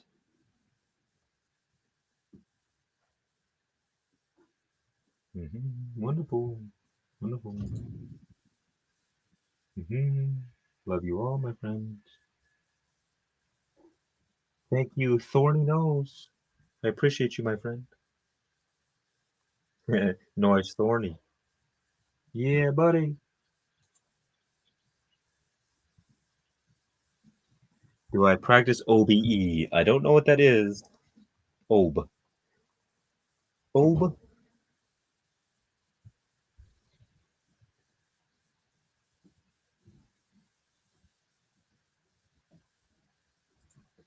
Why do things get slow motion in accident?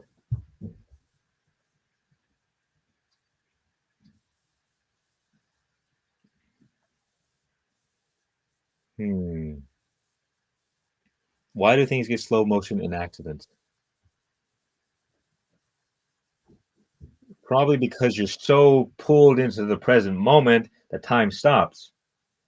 Whereas in our daily life, we're always thinking about the time, and it's like in a flow state. A flow state is a state of no mind, no time, and an accident will grip your attention more than anything. Okay. I'm letting go of things that no longer serve me. Do I have to know what they are, or do I choose to just let go? It can be a personal preference. What I mean is that, we could do loads of shadow work and try to find all the reasons we are the way we are and all of our trauma. And this can be a double edged sword because, it can be very exhausting. But what you can also do is just focus on where you're going moving forward, what you want to do, who you want to be. Focus on love, because what will happen is that on your journey back toward love, the old attachments will make themselves known regardless, and they will appear as roadblocks on your journey, and they will prevent you from, finding more relief, finding more peace, more love, more joy. So you don't necessarily have to go back and do all your healing all at once. As you walk the path, the healing will kind of take place on its own, because you will be steadfast toward love, and everything that is not love will no longer be able to resonate with you. And so naturally, you'll begin letting go of all that's not love and heal on your own or automatically. Wonderful, wonderful, wonderful. Hmm. Thank you, one of mine. I appreciate you, my friend. Much love, much love. Hmm. Wonderful, wonderful, wonderful. Thank you all, my friends. Hmm.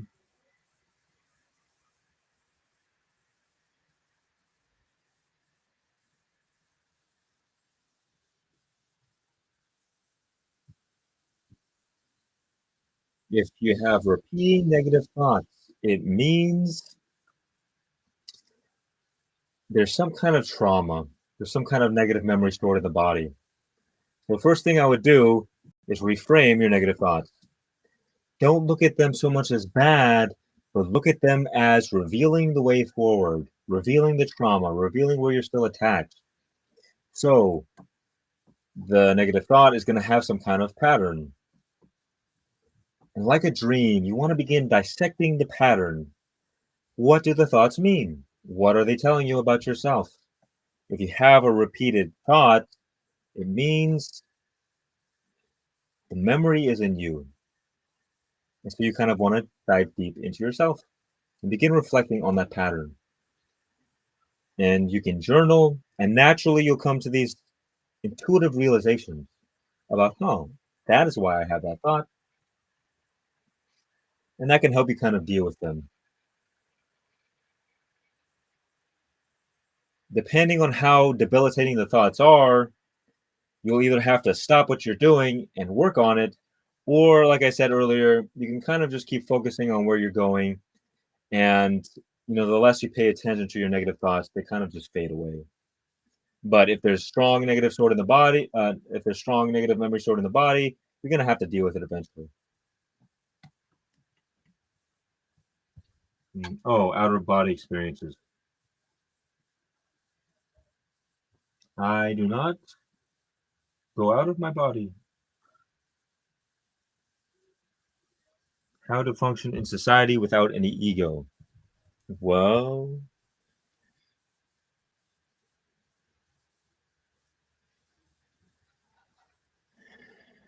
um, if you really don't have an ego, well, what this means, no ego. This is how you know. You're completely immersed in the bliss of God all the time. And if this is true for you, it's really hard to function in society. You're going to have people kind of taking care of you, or you're going to have some kind of community.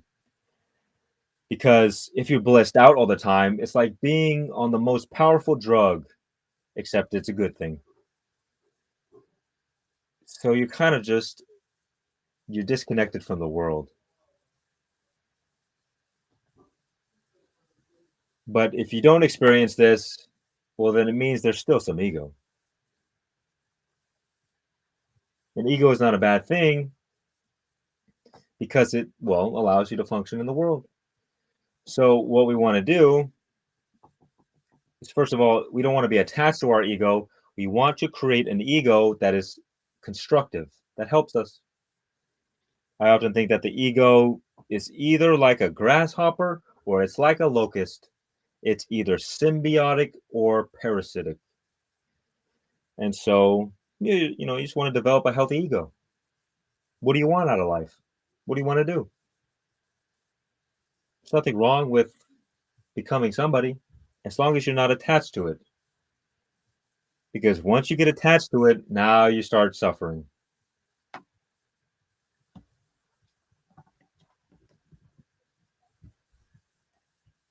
Why do I think that some get born with health issues? Yes, very difficult. Well, I think an easy way to understand it is once we realize that everything is energy. What is energy? It's information.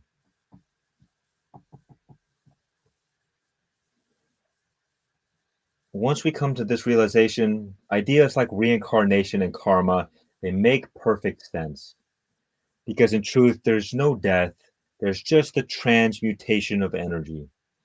So when people kind of get a rough hand in this life, it doesn't make any sense from this worldly perspective.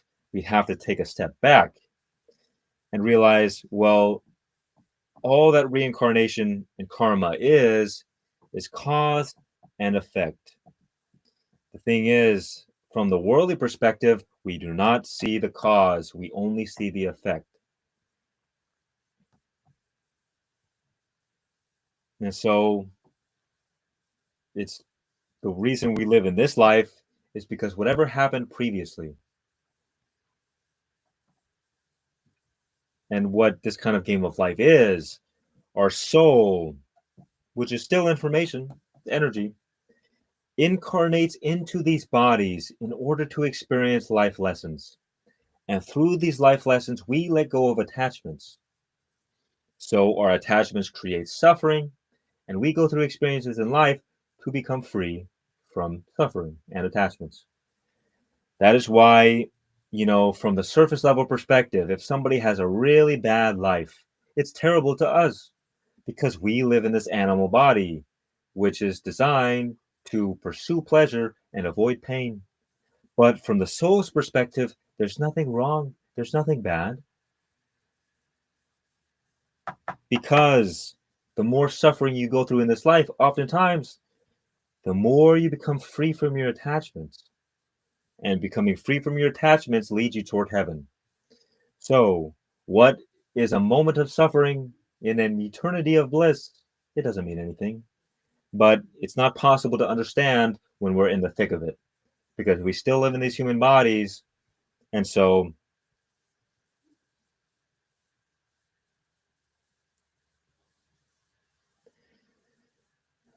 I guess it just comes down to, how you want to deal with your life. You can't really just preach to people that, oh, well, you're in this situation because of what you did in a past life. Can't really tell people that. But you yourself can find a bit of comfort and realize that, oh, everything that I experience is exactly what I need for my highest spiritual growth. And you becoming the greatest version of you connecting to your soul, to the higher self, to God, naturally begins bringing forth healing to the world.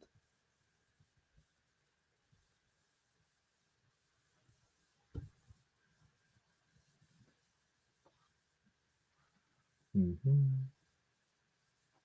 See what else we got.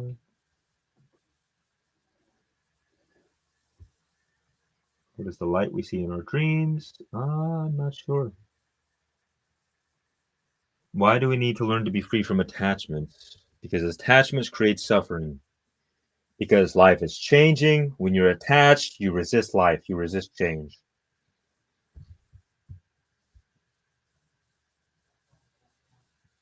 Mm-hmm.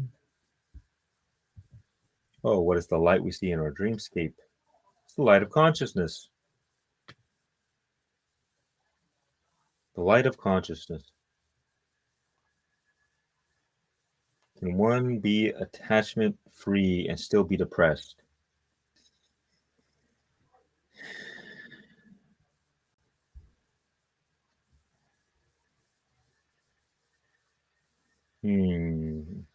Probably.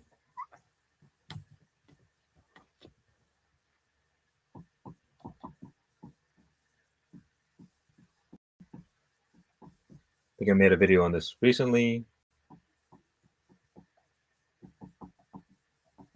There's a difference between dissociation and non attachment.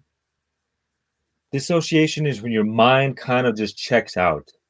You may not have attachments to anything, but you could still be kind of miserable. You're just lost in this hazy dream. Non attachment is freedom. You're clear and you can function normally in society.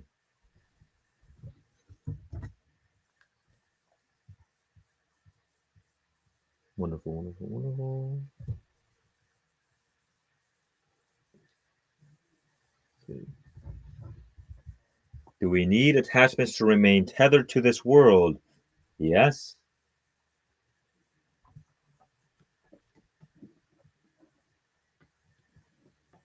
Attachments are what lead us or keep us tethered to the world.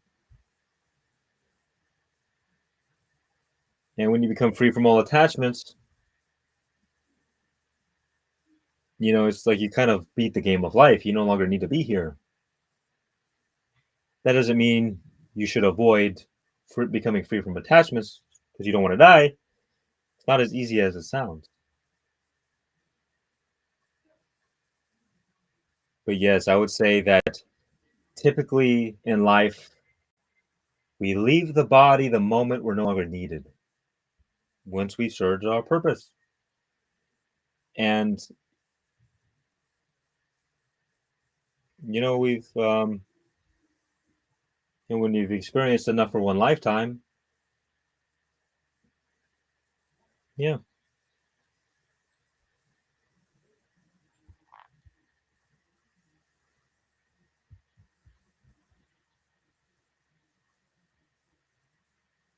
Mm-hmm. Mm-hmm. Can someone control your emotions? Nobody can control your emotions but you.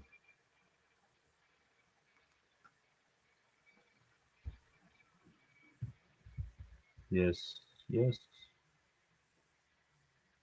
Wonderful.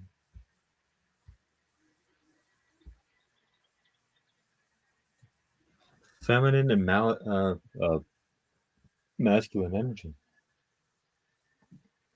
hmm I like to say that we are all instruments of God, and our life is a song. And whether or not your song is in harmony depends on whether or not you are in tune. So you got to ask yourself: are your strings too loose, which is feminine energy, yin, or are they too tight,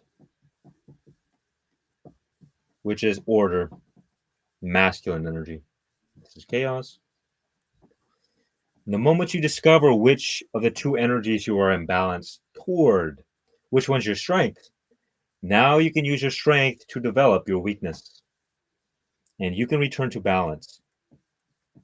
So, what this looks like is that you just kind of integrate the opposite energy, the personality types, the certain tendencies.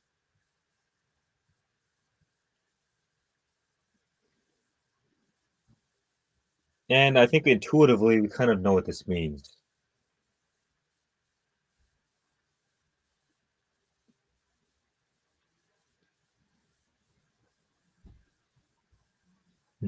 Wonderful.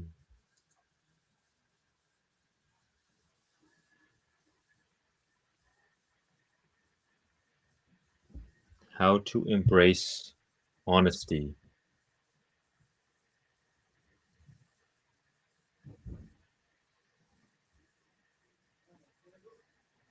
Hmm.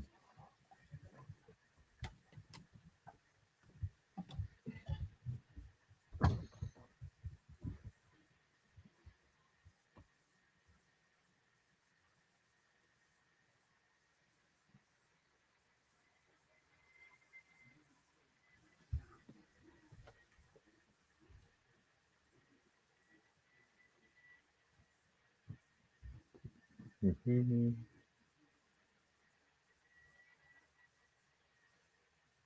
I don't know.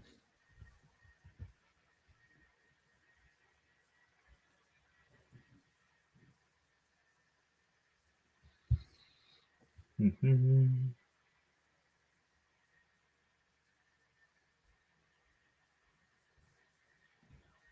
I've had people around me be able to feel my heartbeat and went through a phase where they could read my thoughts. What do you think of the purpose it was? Um, I mean, kind of whatever purpose you give to it, whatever meaning.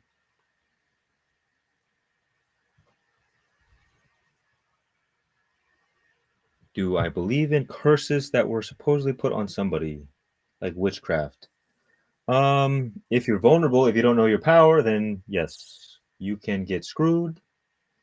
But the moment you tap into your power, no force can ever, you know, hurt you or destroy you ever again.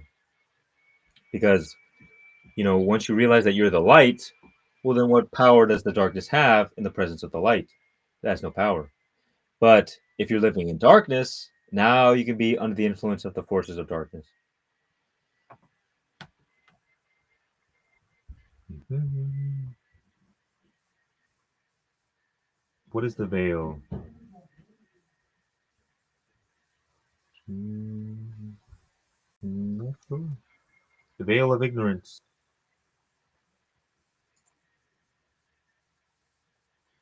Mm. Yes, I do believe that everyone is a reflection of us because we are all one.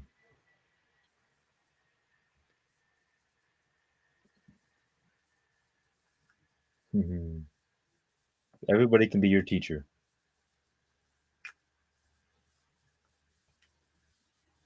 Do I think there is such thing as heaven and hell as religions describe? Um, yes, but most people misinterpret it. They don't really understand what it means.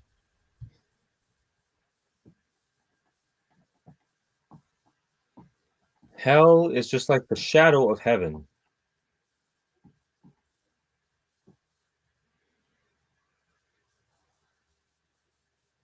and the one who goes to heaven or hell is the mind.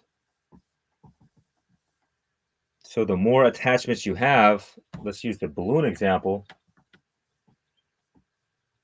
the more attachments you have, the more you fall toward hell.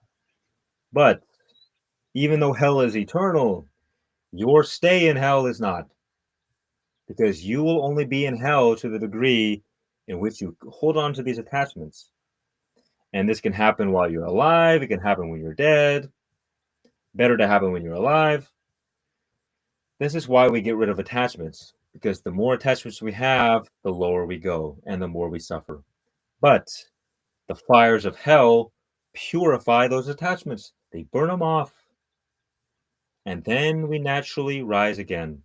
So hell is not a place of punishment, it's a rehabilitation center. And then you go, to your life, and then you can choose whether or not you want to keep holding on to certain attachments that are keeping you stuck, or if you want to become free. This is why Jesus said, "Unless you come to me as little children, you will not enter the kingdom of heaven," because children do not have these attachments. They do not have all this conditioning. So they are pure in mind and heart. And so if you want to get to heaven, that's the secret. Purify your mind and open your heart.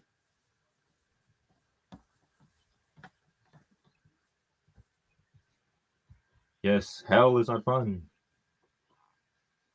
Where do I get my inspiration from? From source. Thank you all, my friends. Amazing. I found your channel when I was on the brink of giving up on life. Words can't express how happy I am that I found it. Thank you for the wisdom. I am blessed to hear that I may have helped, my friend.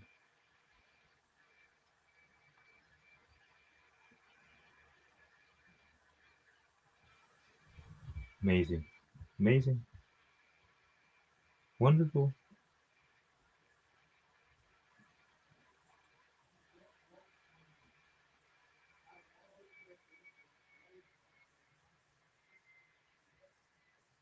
I am West Coast.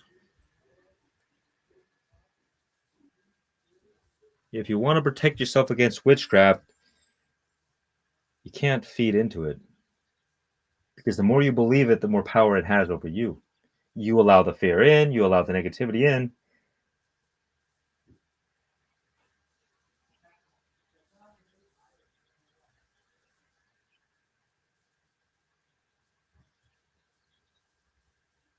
You have to set boundaries. If family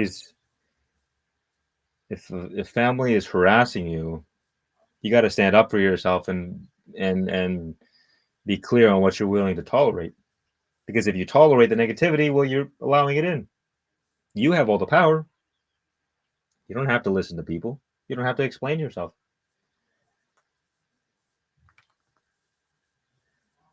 Did I study Buddhism in Asia? Nope, not at all. Mhm.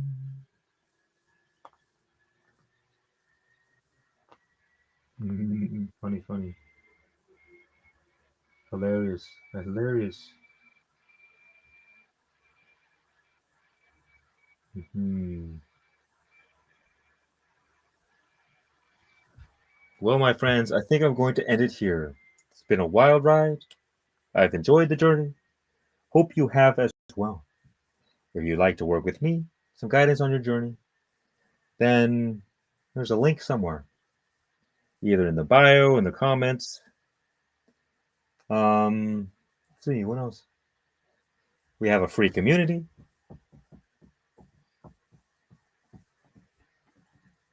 Mostly on the link is on the YouTube video, so I don't know if Instagram or TikTok can find it. We'll figure that out. Let's see what else. Yes. I will post this replay in the community. I should have notified you guys, but I did not. Next time. Hmm. Do I have nephews? I have two nephews. Wow. See, thank you, my friend. Love it, love it, love it. May you all have a blessed day. I'll see you guys soon.